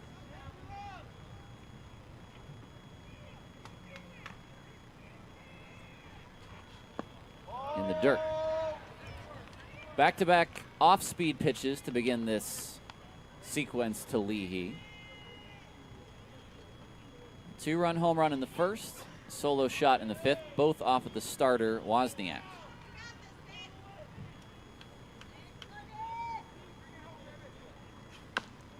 Weekly hits up the line, picked up by the pitcher, who tags out Leahy.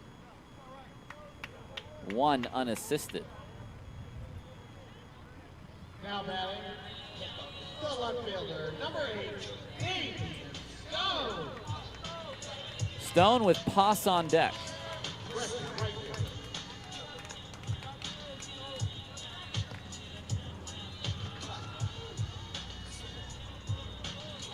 Now, if Stone were to get on, maybe you would see Kalura taking it back for Pass.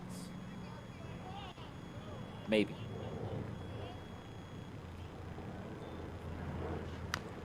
Ground that one foul. Well, a lot of first pitch off speed now from Volker. Having better command with that, like we saw with Tornero earlier. Let's go Oakland! Let's go Oakland! Let's go Oakland! 1-1.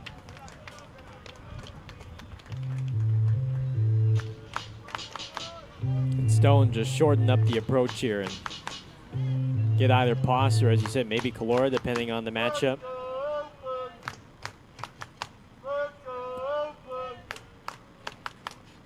Ground ball, Vest, foul. If a batter reaches, that'll be the end of the line for Volker. If Stone is out, I think you'll see Volker face the next man.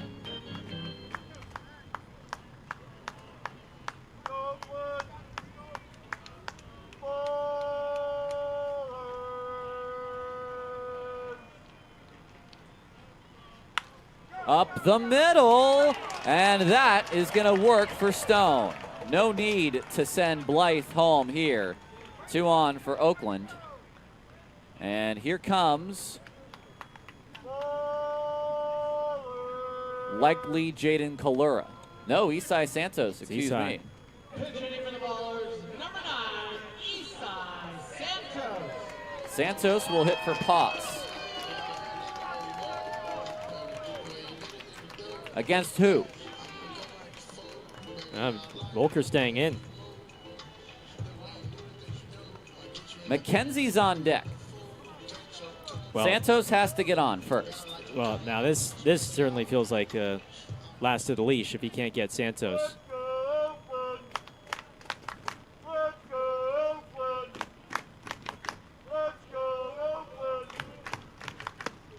First pitch breaking ball at 84 for strike 1.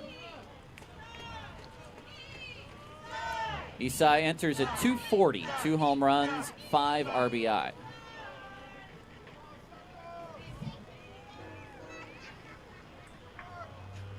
Swing and a miss, 95 past him. That's 0-2. Tough part about coming off the bench when you face a guy who's throwing 95. Come on, Esau, you got this.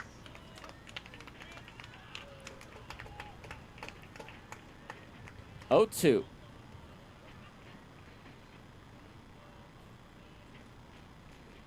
Let's go, Oakland. Ballers. He's a patient hitter. He makes contact. Remember, no more challenges for Oakland.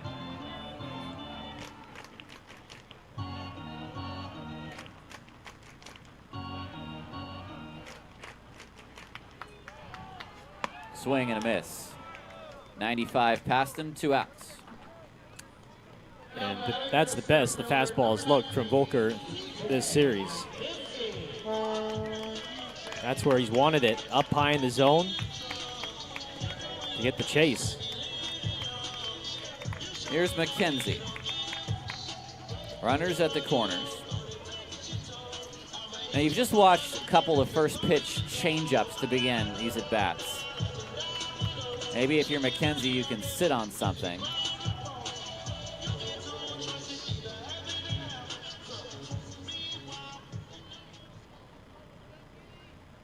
He's 0 for 4 today. There it was at 94.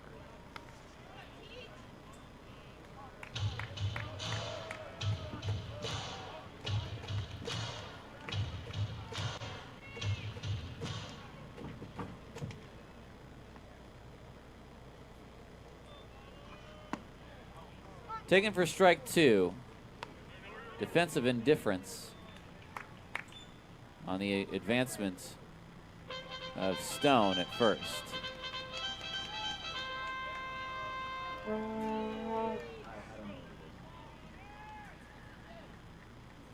An 0-2 pitch. Too high.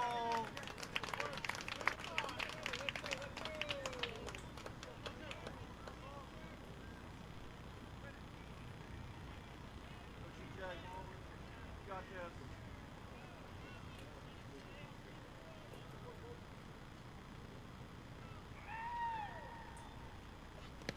It's past the catcher, and this is the right play to hold everyone up. And at least give McKenzie a chance to see another pitch. There's no point at sending the runners here. Yeah, no need at all.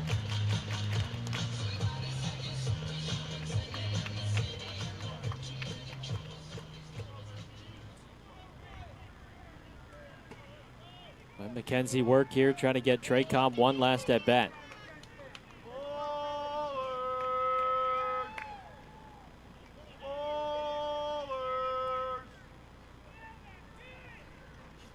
Got him. And that's the ball game. The final score, 14-10 Long Beach wins. We'll have your totals and wrap things up after this break. Prescott Market open weekdays until 10 p.m. Grab a bite to eat, grab a drink. Please note our parking gates close 30 minutes after the game ends. So you'll want to bring your car before you go enjoy the amazing Prescott Market and all of its offerings.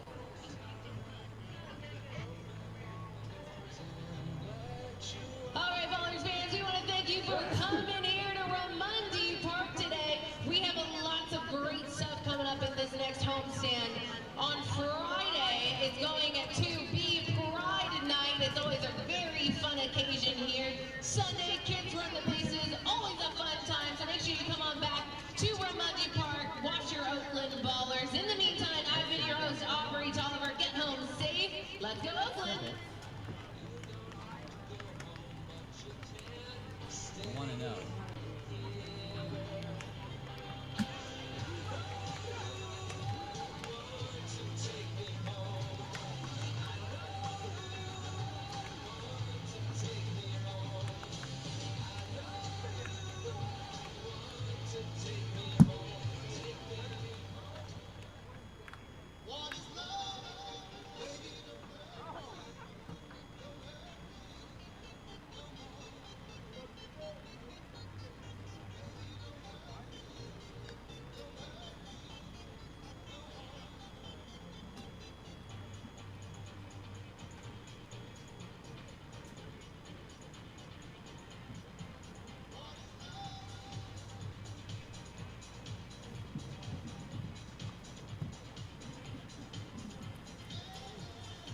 Well, it's a disappointing end to this ball game. A lead of 6-0 early for Oakland, and then 11 runs given up between the 8th and the 9th. They lose 14-10.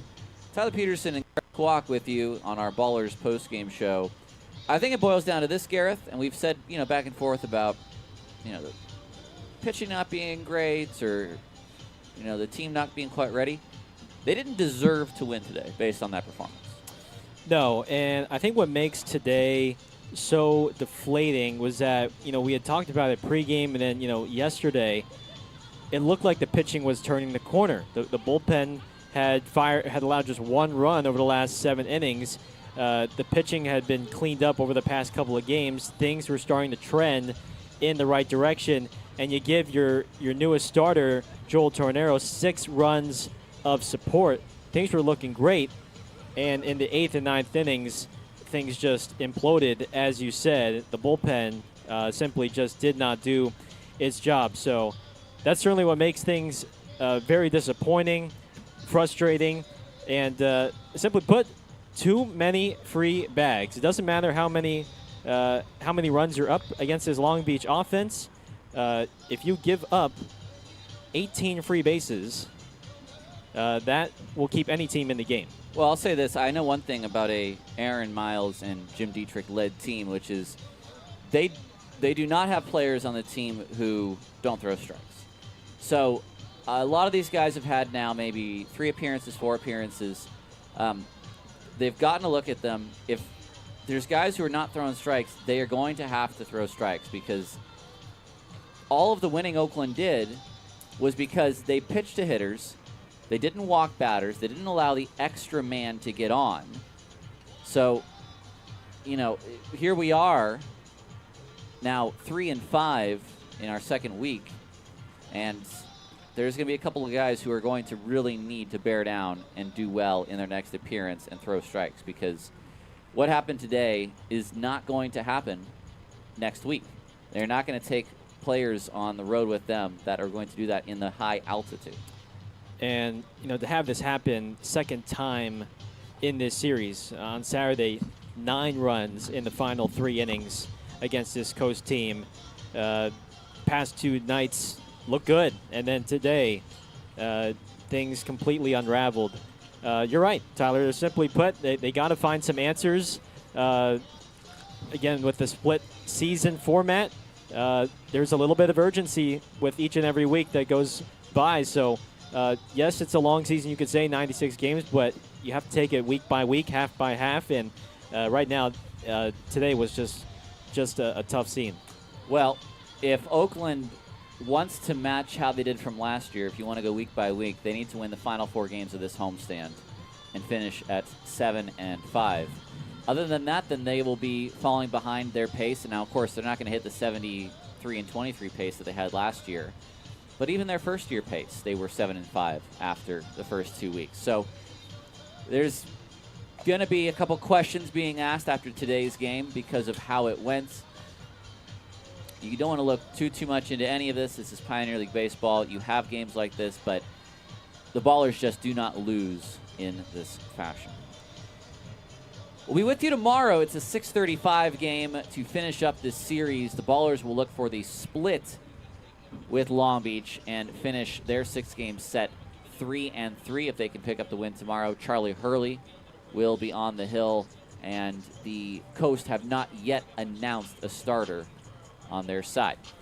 I want to thank Gareth Kwok for being alongside with me today. I want to thank Nico back in our studios in Argentina for putting us on the air. I'm Tyler Peterson saying, well, I'm glad you were along with us, but unfortunately, if you're rooting for the Ballers, you did not enjoy the end of that game.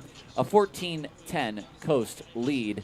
Try to enjoy the rest of your Wednesday afternoon.